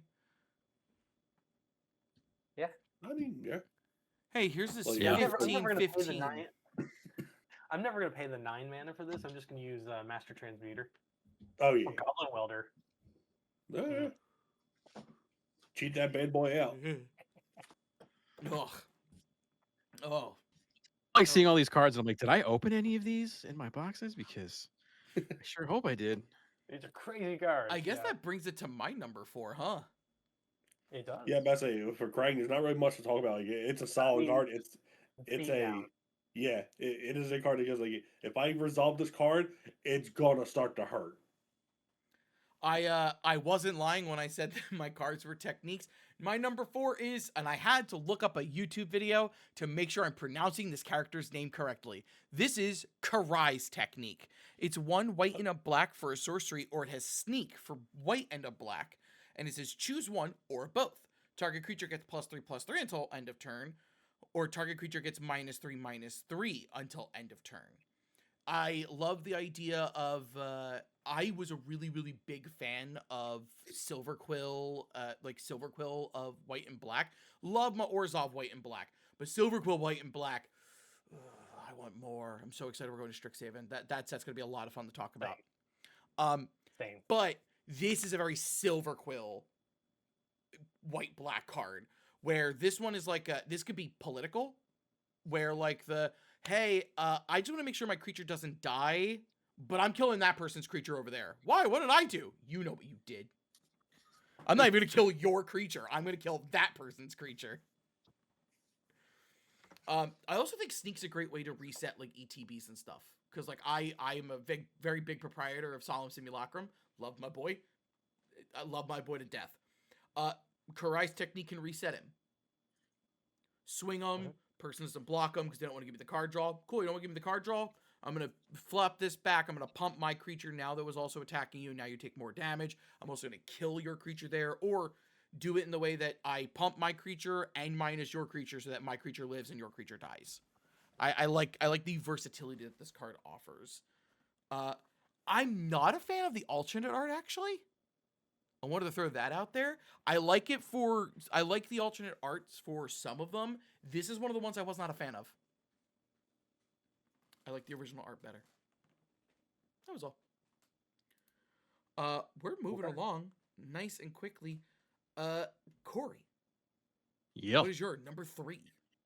My number 3, I feel like this is one that most people are kind of already clued in on. Again, through the eyes of a commander, you're looking at Toka and Razar, Terrible Twos. This is a legendary creature, Turtle Wolf mutant for hybrid Rakdos. This spell can't be countered. It has Menace. Whenever a player casts a spell, if the amount of mana was spent to cast it was less than its mana value, Toka and Razar deal 3 damage to that player. So enjoy your discounts. Enjoy your free counter spells. I'm going to be popping you in the head for 3. I love every line of text on that card. It's Although super for cool. 2 mana, that's really good. It's so cool. Silly. It's silly. It's cool. It could also be dangerous. It can backfire, I imagine. You just have the right person. Like I'm thinking, you try to discount things as much as possible. You get the right player who just needs, ends up getting free spells. Yeah, they're taking some damage, but 3 damage in increments, especially early in the game, can kind of be mitigated, I think. But I don't know. I think it's a fun kind of everybody is on check here kind of commander. So I love symmetrical punishment like that. Yeah. I definitely, when I first noted them, I was just like, why does that feel like a person's just going to play Helm of Awakening and just laugh at me? Yeah. I mean, you just literally need a 1 card that says like all spells cost 1 less. And you're like, but that also affects you too. So you gotta be careful. You gotta watch yourself, check yourself before you wiggity wreck yourself, as they say. Sorry, that was, as I was saying it, I was like, that's lame.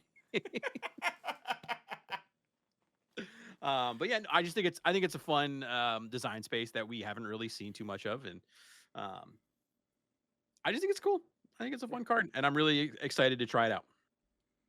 Yeah, I am the opposite. I am not excited to see this card, but I will laugh when it happens. I would throw this in my Winter Jund punishment deck. There you go. Oh yeah. I punish you for drawing cards. I punish you for discounting spells. You play the game, it's gonna hurt. Yeah. Geek. Now I'm about to say, we're almost past everybody sharing cards. Geek, what is your number 3? Mine is Shark Shredder Killer Clone.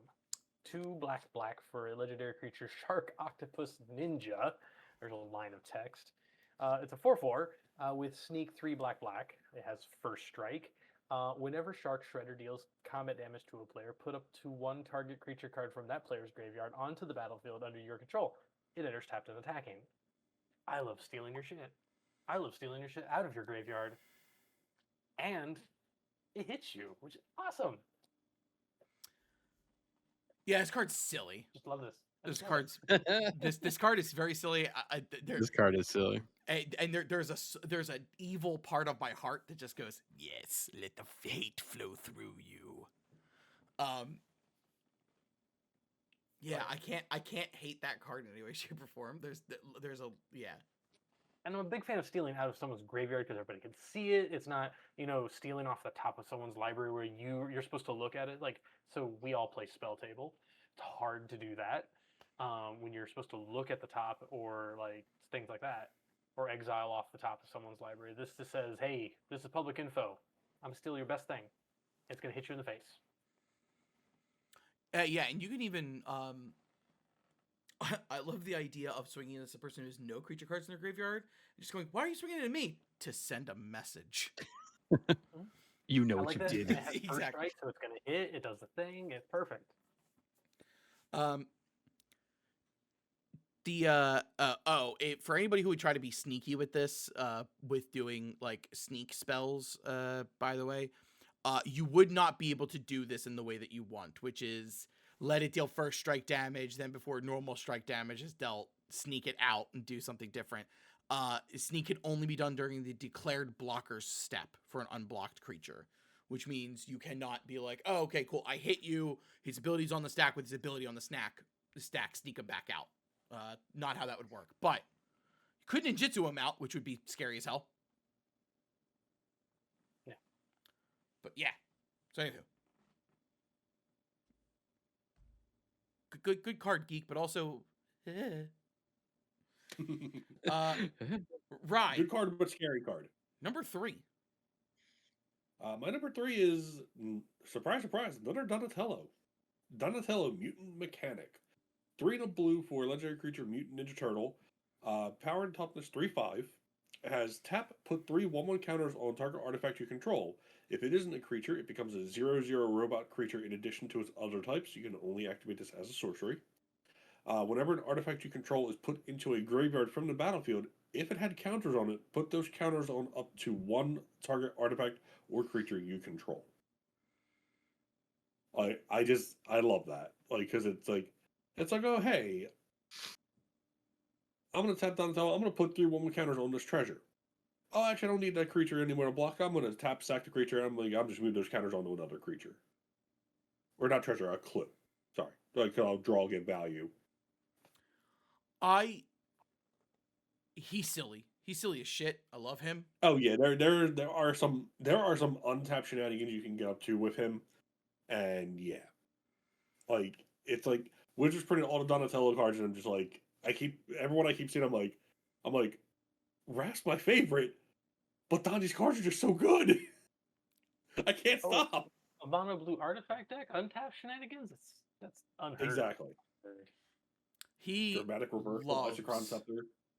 Urza Karnstructs. Oh yeah. Not that they have Yeah. counters on them, but buffing those is definitely not a bad thing. The bad part is I'm painting myself as that blue player when I'm not that blue player. Yes, you What are. If it quacks like a duck. What's the oh, I found it. Kappa Cannoneer. I feel like this deck would go or this card would go good in that. And then oh god, what's the other? It's another card that was from Neon Dynasty or whatever it Tommaso. is. Cyberdrive Awakener. I feel like would That one too. Yep. Yeah. be great in this deck. Turn all creatures. There's also the Clue Kraken from Murders. The Tangle Grove Kelp. Oh yes, Oh, yeah. That turns clues into 6/6s for a hot second. Which is absurd. Yeah. That is Donatello wants all those things where he wants to make he wants to do kind of like the gimbal thing, but instead of making as many differently named tokens, he's just like, how many machines can I pop out in about, I don't know, 30 seconds? Yeah. And then he just starts throwing bolts and screws at you and laughing. Donnie's cards scare the shit out of me. But yeah, so that brings me to my number 3, and even though I feel like he may be the turtle I relate to the least, I really enjoyed the class for Michelangelo, which is Party Dude. It's a single green for an enchantment class. It has when this class enters, each player creates a food token.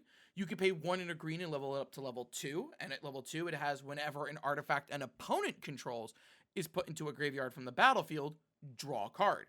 And then you can level it up to level 3 for 4 and a green. And whenever one or more of your opponents are attacked, up to one target attacking creature gets +X until end of turn, where X is the number of cards in your hand. Want to be noted that does not say you control. When one of your opponents is swung at by anybody, you can pump a single creature by the number of cards in your hand, which is really silly. God, I love this. This makes me violently happy. Because I'm like, oh yeah, no, here's stuff. Here's free things. Please, put it in the graveyard.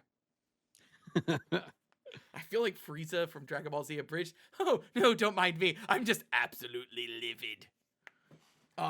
But yeah, I don't know. I love effects like this. They're just so silly and stupid. And I love when That's what things... Commander's all about. Exactly. And I love when things do stuff that they normally wouldn't care about. Like Green caring about artifacts. Granted, my opponent's artifacts, but still, it just, I don't know, it brings a sunshine to my life. I dig it. It's just a fun card. Yep. How do y'all feel about classes in general? I like classes. I think they're cool cards. Yeah, I'm Yeah. Yeah, I don't mind them. They're not my my absolute favorite cards, or like type of card, I guess. But I think in the right builds, they can be really good. Oh, yeah. Understood. I definitely am playing this against Geek because I will be drawing all the cards. I do not play this until I have 3 mana against Geek because I immediately level it up to level 2 and I go ahead, Geek, start sacking treasures, watch what happens. And then I'm just sitting here with like half my deck in my hand just going, yes. Notice it doesn't say you may draw a card. I'll just sacrifice that 100 treasures and you'll just die. And I'll die a happy man. Alrighty. Now, go ahead. Right. I was just saying, we're going to have some fun games when we go up to Rochester this year. Oh, yeah. Yeah, Commander Still's going to be a wild time. Alrighty, folks. With that, we're going to move on to our always section that breaks up our top 2 cards with our bottom 3. And that is our favorite legends. These are the legends that we would consider building around for a new Commander deck, or just the one that catches our eye for certain things. So go ahead, Corey. Who's your favorite legend? Yeah, so I don't know if I didn't understand the assignment here, but I put my favorite legend is also my number 2, which I don't know if that makes sense. It's all good. But I don't know why I didn't put it as number 1. But anyway, so Dawn and Wrath Hard Science is the legend I'm the most excited about, with my number 1 being the... that's why I don't think it made any sense that I put it as my favorite if it's my number 2, not my 1, but whatever. Dawn and Wrath Hard Science. Let's talk about it. So it is a 2/4 menace creature for 1 hybrid blue-red. Is it? Menace, whenever Dawn and Wrath attack, the next non-creature spell you cast this turn has affinity for artifacts. That's a silly line of text. I'm an Is It mage, though recently Gruul has been tugging at my heartstrings, which we'll talk about in a minute with my number 1 card. You'll be fine.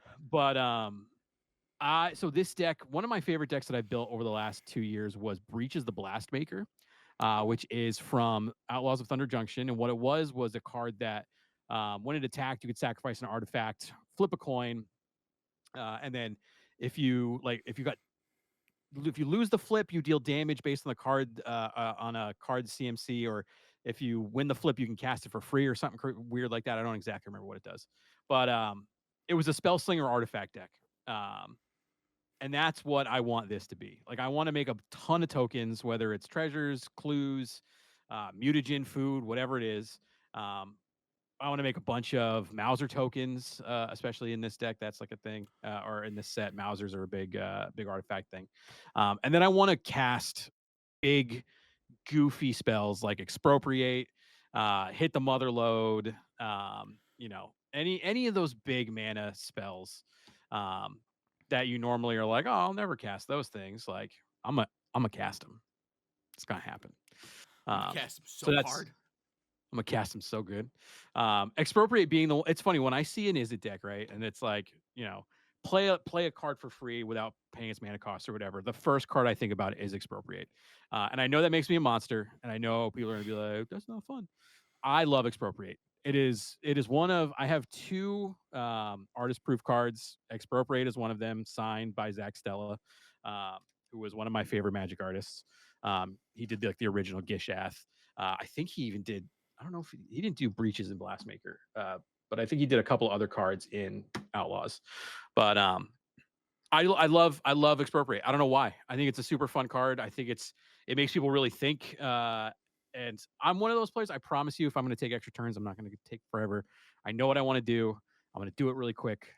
So I'm sorry, but anyway, Correct answer for expropriate is always just let you have my stuff. just give me your thing. But you'd be Yeah, surprised even amount of know. players, that are like, oh, but I don't want you to have my commander. Like, I don't want you to have my one good creature.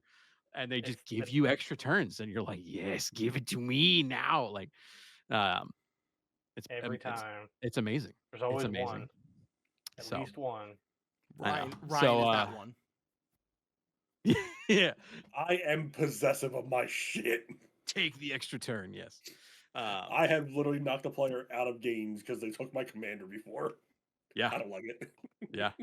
So yeah, Don and Raph Hard Science is the one that I'm building currently. I have 4 decks in the pipeline. Don and Raph is the one that I'm currently working on, and the whole goal is to cast Expropriate.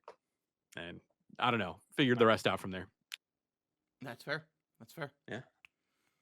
Geek, who's your favorite legend? I want to have it noted that I have not said a red card this entire time. You have Just so not. know. That will Anyway, change when this we one's hit your not a number red- 2. This one's not a red card anyway. It's Krang and Shredder. It's 4 in hybrid Demir for a 6/7 Utrom human ninja. Whenever Krang and Shredder enter or attack, each opponent exiles cards from the top of their library until they exile a non-land card. And then it has disappear. At the beginning of your end step, if a permanent left your battlefield under your control this turn, treasure, food, whatever, you may cast a card exiled with Krang and Shredder without paying its mana cost. Something to be noted about these two a-holes, because let's be honest, they're They're a-holes, is you don't get those exiled cards back. Nope. You exile, and if you keep hitting lands, They just go bye-bye. yeah, they're just gone. Yeah. I hope you weren't mana fucked, because you will continue to be. Yep. Oh, They are mean God. because they are both mean. Yeah, but it's such a And fun I still love Dimir stealing card. people's stuff. Yeah, I like. And in this way, they exile off the top, like face up. So everybody sees it, so I can play it on a spell table. But also the idea of just like what's one card that I'm taking, and then everybody's just like, but you have 19 of them, and it's like, what's one more? Yeah. God, blue black doing what blue black do. Yep. I will have it also noted. I am not building this as Dimir. It will be mono black. Oh, okay. Yeah. They have the I double don't care about hybrid the blue Dimir part. in their cost, right? They have double hybrid Dimir. I'm not playing blue in it. That's fair. I'm gonna build that deck too, and I'm gonna do the opposite. I'm gonna build nothing but blue. Fair enough. Rye, who is your favorite legend? Oh, I'm following a pattern here. So for me, it's Mikey and Don, Party Planers. 2 and 2 hybrid Civic, so green blue. Legendary Corey's creature, very Mutant into Ninja Turtle. Oh yeah. And their power top is 3/3. They have Ward 2. They have one of my favorite abilities on a lot of cards recently.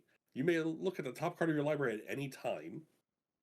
You may play lands and cast mutant, ninja, or turtle spells from the top of your library. If you cast a creature to spell this way, the creature enters with an additional 1/1 counter on it. Like, this is a Simic card I've been looking for, or been wishing for, I should say, and I freaking love it. I love how. So something really funny that I've been noticing about this is that like we all said a turtle the 3 of you I believe said a turtle other than Donnie as your favorite. Donnie's my favorite. I don't have a single Donatello card, and y'all have chosen all Donatello cards. They put him in blue. They put him in my favorite color. So Yep. Yeah, I would say Donnie is tied in on my favorite. Yeah, no, Donnie. I just thought it was funny. That's all. They went ham with the cards that Donnie's a part of because some of these cards are freaking disgusting. Yeah, Well, I think. Go ahead. Oh, go ahead. Go ahead. No, no. I was just gonna say artifacts. I feel like are one of the most busted, especially in recent years, the most busted theme for a deck, right? Like you have your Urzas, and I mean, I can't think of anything else off the top of my head, but regardless, there's like a lot of there's so many busted artifact decks. Here's one I can name. I love but, Urza like, in my Gimbal deck. Yeah, there's great. just whether it's treasures, whether it's just a standard mono blue artifact deck, like artifacts are a big part of most, maybe not most decks, but like a good chunk of decks. So seeing a lot of the stuff that Donnie can do with artifacts, I think is really fun. Oh, agreed. Yeah, and like this legend, like you said, like, this basically checks off all the boxes for me. It's reasonably cost for mana, protects itself, gives me not card advantage, but gives me knowledge. So I know, like, okay, this is what I'm coming to. All right, let me play this to draw, or like, hey, I don't need this. Let me maybe mill this card into the graveyard or something. And then like the fact that they carry not just it hits lands, mutants, ninjas, or turtle. It hits 4 different types. It's like, good lord. Oh yeah. Also, pay attention for the kindred spells that like kindred instants and kindred sorceries, because they could cast those off the top if they're of the creature type that they're looking for.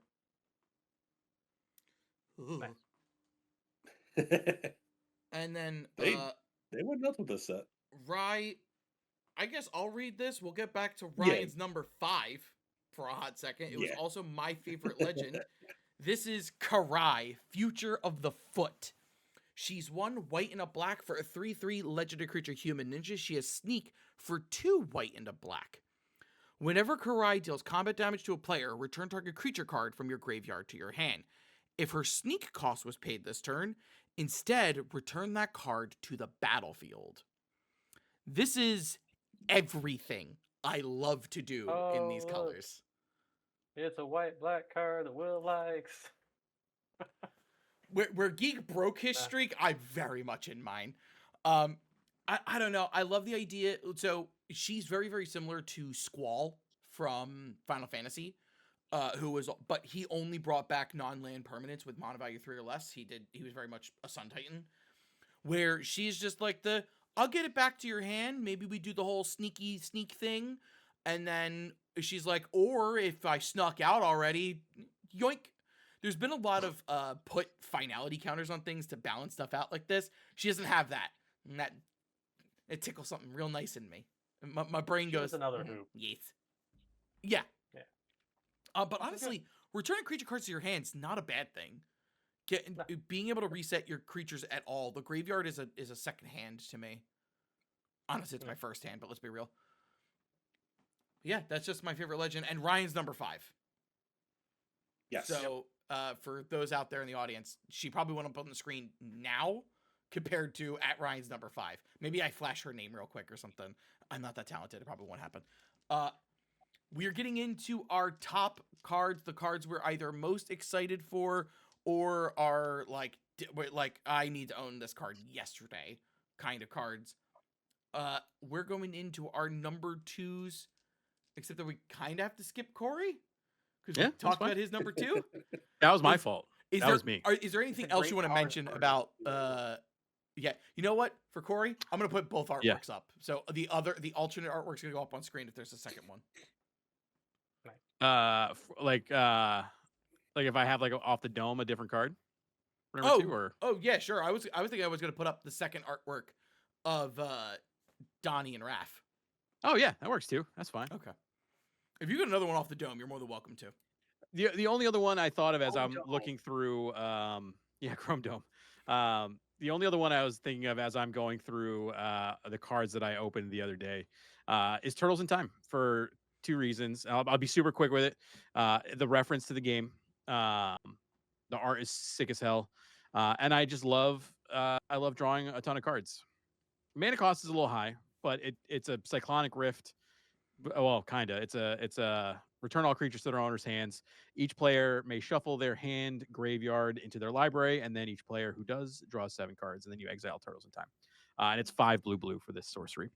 Um, it's just it's really cool. It's really cool art. I got one of the fancy arts ones of this from my collector box. It's not like the crazy foil one. Hold on, I don't know if my green screen will even let me put this up, but let me see if I can.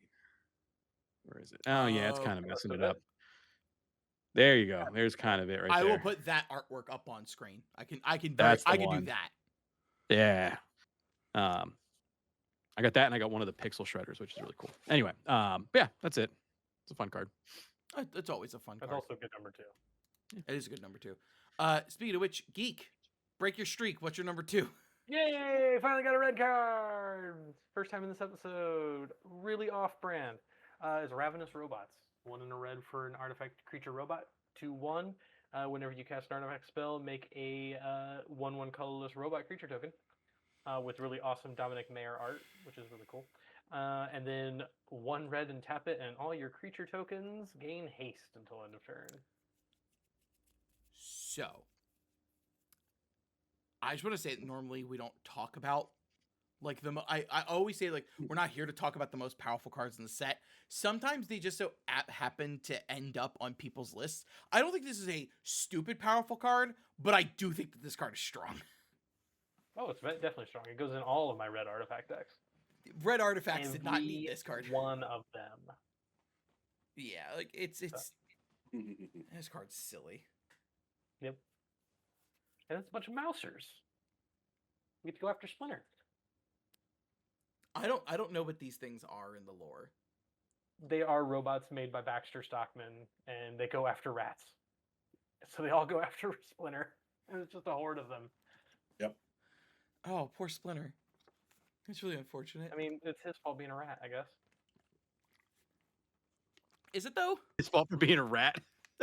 He hung out with rats until he mutated into one. I mean, kind of his fault. I guess. Unless Right. you go by the movie version, in which case he was a rat already. That's not his fault. Oh, that's fair. Corey, Yeah, Rye, either of you have an opinion on this? Human first. I like it. It's going in my Don and Raph hard science deck, so Yeah. good. That makes me sad. It's the objectively the correct call. It still makes me sad. Rye, you're number 2? Number 2 for me. It surprisingly I took this long to get to him, but my favorite turtle of the bunch, Raphael the Night Watcher. 2 red. Legendary creature, we know what it is. So power taught this 2/3 as sneak 1 and 2 red. Attacking creatures you control have double strike. Just freaking mean. It's just that is like when I looking at a card like that would capture the essence of Raphael with the way he is. This card, giving creatures double strike, absolutely, because he is the scariest turtle when he's pissed off. We'll make this a quick discussion. Yeah, this is I think this one, and then because I think this is his mythic version and his rare version. This is rare. This is rare. His mythic version is also very scary as a card. Yeah. How do y'all feel about the fact that Raph's weapon got changed? They had an article about it, and it made a lot of good points. Yeah, no, I just wanted that's why I wanted to talk about it, because I think that they actually addressed it. Yeah. Oh, you're talking about Raph has Changes got from a psi to a G-Tag. Yes, he's got G-Tays. Yeah, he's instead got of G-Tays. size. Yeah. It's yeah. I I did notice that in the arts, and I'm like, they still work. Yeah, I think when they explained it, I was like, all right, whatever. I honestly am one of those ones that Raph would make sense wielding G-Tays too, so it doesn't really bother me all that much. Hell, in the new one of the newer seasons of the TMNT show that was on Nickelodeon in the recent years, he had Tonfa as weapons, not size. Tonfas would kind of work for him too. Yeah. So So it's all like the turtles are given their weapons. they're based on their yeah, personality. yep. that's what, like the one thing like people like when people understand like because people are like, oh, it's not true to. I'm like, no, ninjas are versatile in many weapons. Yeah. Freedom to use whatever. Alrighty. So that brings it to me for my number 2. I am staying in my lane as always. Here is Turncoat Kunoichi. It's 2 and a white for a 3/2 mutant ninja fox, and it has sneak for 2 white and a black. When this creature enters, choose target creature an opponent controls. Exile that creature until this creature leaves the battlefield. If this creature's sneak cost was paid, instead exile the chosen creature. So this is 3 mana for an O-ring like effect, or it's 4 mana, no, get out of here permanently. I love removal, and I think sneaky removal is the best kind, the ones people don't see coming. Because, yeah, it's a casting cost, so your opponent has to be like oh, this is entering. Do I stop you from taking my thing now, and, like, maybe you take it later? Or do I stop you from taking it later and accept it being gone now? I do think the funny thing about this is you could play this thing, exile your opponent's creature, swing with it, sneak something out to let that person's creature come back, and then sneak this thing back in to exile it permanently. It's a lot of mana. It's very convoluted, but I love convoluted, so I'm absolutely in for it. I believe Corey said it earlier, in for a penny, in for a pound. Yep. Oh, yeah. Absolutely. I think that this is very funny. Also, 3 mana for exile a creature, even just temporarily, is sometimes more than enough to stop your opponents. You're just like, oh, you slowed me down just enough. Why? Be careful, Commander players, because the sneak cost is not in parentheses. That means this is a white-black card. So just be aware of that. Yep. And that's it. That's it for me. So that was our number 2s, which means we are getting into our number 1s, the cards we are either most excited for, think are the coolest, and definitely putting these in a bunch of my decks. Shit. Corey, what is your number 1? So I mentioned I have a new and blossoming love for the Gruul clan. I've built more Gruul decks than I have Izzet decks in the last couple sets. And Raph and Mikey Troublemakers is my favorite card from the set. So it is a legendary creature, Mutant Ninja Turtle, for 5 Gruul. It's a 7/7 with Trample and Haste. Whenever Raph and Mikey attack, reveal cards from the top of your library until you reveal a creature card. Put that card onto the battlefield tapped and attacking, and the rest on the bottom of your library in a random order. So not only do I want to build this on its own, but one of my favorite decks that I've built recently is Scarlet Spider, or Ben Reilly Scarlet Spider from the Spider-Man set. And that's the one where it has web swinging. And you web sling in you return a creature from the battlefield to your hand that's tapped, and then you put the number of 1/1 counters on to Ben Reilly equal to the card's mana value. So that deck is all about cheating in the biggest mana value creatures I can find.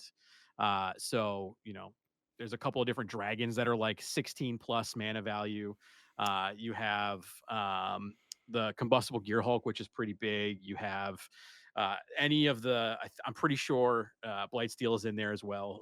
A bunch of Eldrazi's in there. Titan of Industry. So Titan of Industry is in there. Yep. So Raph and Mikey being able to cheat those creatures out already tapped is exactly what I want to do in that deck. So that's 100% going into that deck. But then also I'm going to, it's going to be very, honestly, I could probably just interchange Ben Reilly and Raph and Mikey and have a similar effect for both decks. But that is a lot of crap for 7 mana, by the way. Yeah. And people are like, I've said this card to a few other people, and they're like, "Oh, 7 mana is a lot for that." It's green. You get you get that out so quickly. Oh yeah. Like, and I agree with Malthound in the sense of how dare you not make green count to fucking 9? Like, come on, the hell. Did Doors of Doran need to be put on a fucking legendary creature? Why? The problem is, deep down, I love this card. This is another card that makes me violently happy. I'm Yeah. like, Yeah. yes. I know that my Yep. fiance Shannon is just like absolutely, let's go when she sees things like this and Gruul. Yep. I'm so excited for it. I can't wait to be absolutely bulldozed by this card. I can't wait for Yeah. somebody to go, rough the scruff, and then I get hit with an Earthquake Dragon. Yep. Yep. It's gonna be a living nightmare. Geek. I'm looking at it and I still don't believe it. What is your number one? I'm gonna. Number one surprised So- me. This is a weird episode. I had only one red card, and my number one is a common. Yeah. I actually broke I my mean, streak for the first time. I'm way out of my normalcy here. Mine is Ice Cream Kitty. One and hybrid Golgari or Witherbloom for the cool kids, for a artifact creature food cat mutant, which is a 1/3, and it has an ability 2 mana, sacrifice another creature or token to draw a card. Activate only as a sorcery, which doesn't matter. And then then the normal food ability of 2 mana, tap it, sacrifice it to gain 3 life. I play treasures. I play food. I will have this in every single deck that does that because I'm going to be using this for my card draw all the time. So good, and it's only a common, and it's a kitty in food, but weird, fine. I love it. It's so. So first off, the first thing I think about, because Shan brought this up the other day, is I think of Ice Cream Cat from Steven Universe. I Yep. don't know what that is. It is an ice cream too old for that. sandwich bar shaped like a cat face, and that's I Oh. now think of that when I hear the card name. Okay. Look out for Universe Beyond, Steven. No, but As I know Don't put that. it's the sacrifice any token thing for me, because like that's a wild statement to put on a Magic card and not fact check. They were just like, nah, it's fine. Thankfully, it's at sorcery speed. yeah. It didn't So matter on my turn. Well, It's no, fine. obviously, but it's one of those things of like they didn't allow you to do this on everyone's turn, which would be absolutely This would buck not. wild. This would not be a common. No, it'd be if a it was mythic. at sorcery speed. Well, it'd be like a rare. I Probably, think. yeah. Maybe uncommon. But yeah, no, this is The Therasphere was a free sack outlet, and that was a common. but that was Scry 1. This is legitimately draw a card. Still a free sack outlet. But anyway, so I like this card, and this episode has been very unusual for me. Yeah, the last time we saw a card any similar to this was the white-black card from Tarkir Dragonstorm. The lieutenant from the Abzan, he did the same thing. So it's funny that the joining color is black here of just sacking tokens to draw cards. And actually, you're right. If this thing was not sorcery speed, it would just be an uncommon, because that thing was also an uncommon. Yeah. I really wish this didn't have that rider, but I'm okay with it. Well, yeah, of course. We all wish it did. We all wish our favorite Magic cards didn't have the riders on them. It's just a sorcery speed. Yep. That'd be 100%. too much of a menace otherwise. Ryan, what is your Yeah. number one? Yeah, this episode, I swear, is an anomaly because Geek not having having a boatload of red cards, like, and even for myself, one of my least favorite color combinations because I can't figure out a commander for it, but may have found it just now. Mine is Dark Leo and Shredder. White and a black for a legendary creature, mutant ninja turtle human. Power toughness 1/3 with sneak white and a black. Attacking ninjas you control have Death Touch, and then whenever Dark Leo and Shredder deal combat damage to a player, create a 1/1 black ninja creature token. Then if you control 5 or more ninjas, that player loses half their life rounded up. This card is mean. It's And that bonkers. silhouette art. It's so nice. Oh, the silhouette art is what sold me on it. I'm like, what is my number one? Like, this almost was my favorite legend, but I'm like, Yeah. no, this art sells it. I love it. If I build this deck, I'm getting that version. Like, that silhouette art is so good. The Orzhov of my heart is so happy with this episode. The fact that an Orzhov card beat out Simic and Izzet for my number ones. This card is kind of, so Shan did relay to me that during early access this card was actually kind of a menace, and I'm just realizing that, like, yeah, a 2-mana 1/3 realistically Death Toucher that spawns the blocker you're realistically gonna need on the next turn for the crackback is Yep. like totally fine. Yeah, This like thing's it's solid. insane. And like the funny, like I don't play standard at all. Like so I don't do early access or anything like that. I didn't even know about that until like till today. I just like I made this list like I think last week, and just I'm like, yeah, that's my number one. You also can sneak this thing out on first off, I believe sneak is not a from the hand thing, so you can sneak from the command zone.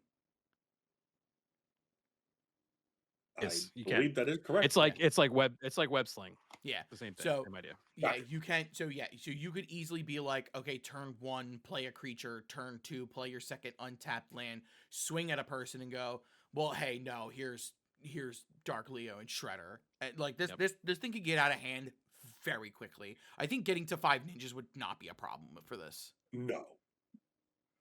Yeah, no, this Not like even a little bit. I saw this card and I'm just like, yep. If I'm building an Orzhov deck, it's that. I will Approved. happily see it. What did you say, Geek? I said approved. Okay. Yeah. Alrighty. So like, Go ahead. I find it funny. Just a little tidbit. I find it funny in the 2 most recent sets, I have found commanders for my 2 least favorite color combos, which is Abzan and Orzhov. There you go. I will finish us off with something I aspire to be, a ninja teen. Not actually. So Ninja Teen is 2 and a black for an enchantment class. Level 1, whenever a creature you control leaves the battlefield, each opponent loses 1 life. Screw your exile removal. You're still losing life. For 1 and a black, you can move it up to level 2. Creatures you control get +1/+0 and have menace. And then a single black to move it up to level 3. So this one actually gets cheaper as you're moving through the levels. Creature cards in your graveyard have sneak, 3 and a black. You may cast creature spells from your graveyard using their sneak ability. Dang. That's pretty good. Yes. That's pretty good. Yes. This jostles the old family jewels real nicely. Jesus. Great. Wow. Yeah, so first off, if you're in a creature heavy deck, or if you know what black is good at doing, that level 1 honestly sometimes is just worth it enough to run this class. Because leaves the battlefield could be you put it back in your hand for a sneak ability. It got exiled. You bounced it to flicker it. You put a thing on it that it left the battlefield for dying and then came back because of, say, like Malakir Rebirth.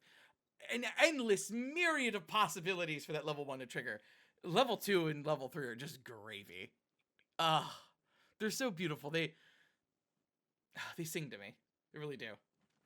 I think people don't understand how useful anthems are, and anthems that you can just have at the ready when you need them is perfect. And menace was actually one of the keywords I pointed out earlier that I don't think people realize how useful menace is. If I have 5 creatures and you have 5 creatures, you don't have enough blockers if I've got menace.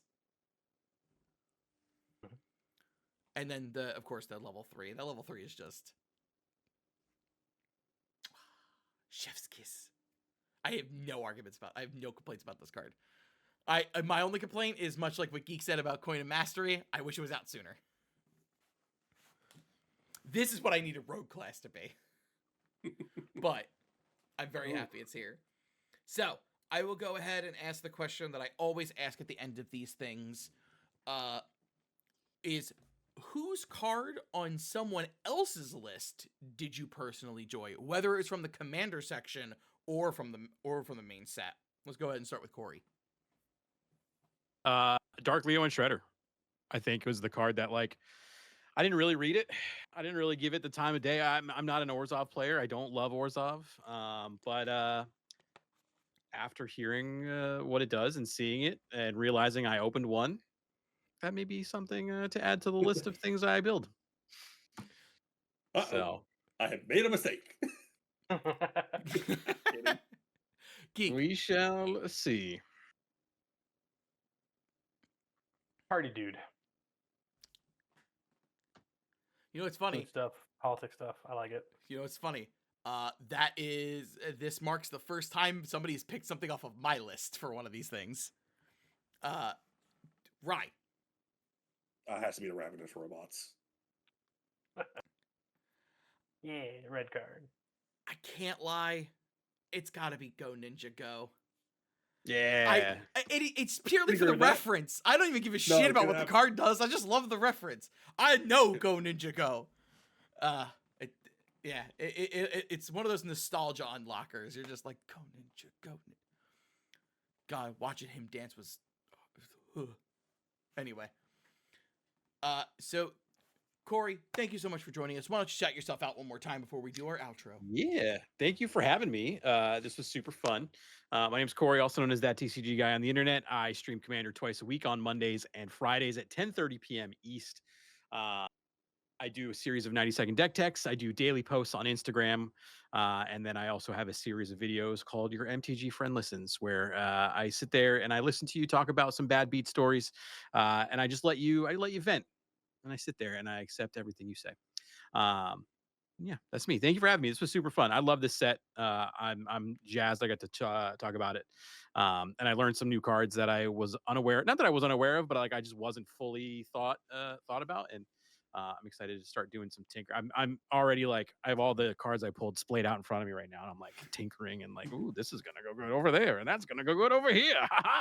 So yeah, I'm excited. Thank you. Not a problem. Thank you so much for joining us. And of course, I'm always joined by my co-hosts, Geek and Ryan. You can catch us by the time we're filming this video. It is March 3rd. It'll hopefully be up March 5th, but I'm also terrible at my job. So hopefully then you can definitely catch us on the 7th for our next episode in the Kylum arc as 8th. Sorry, you're correct.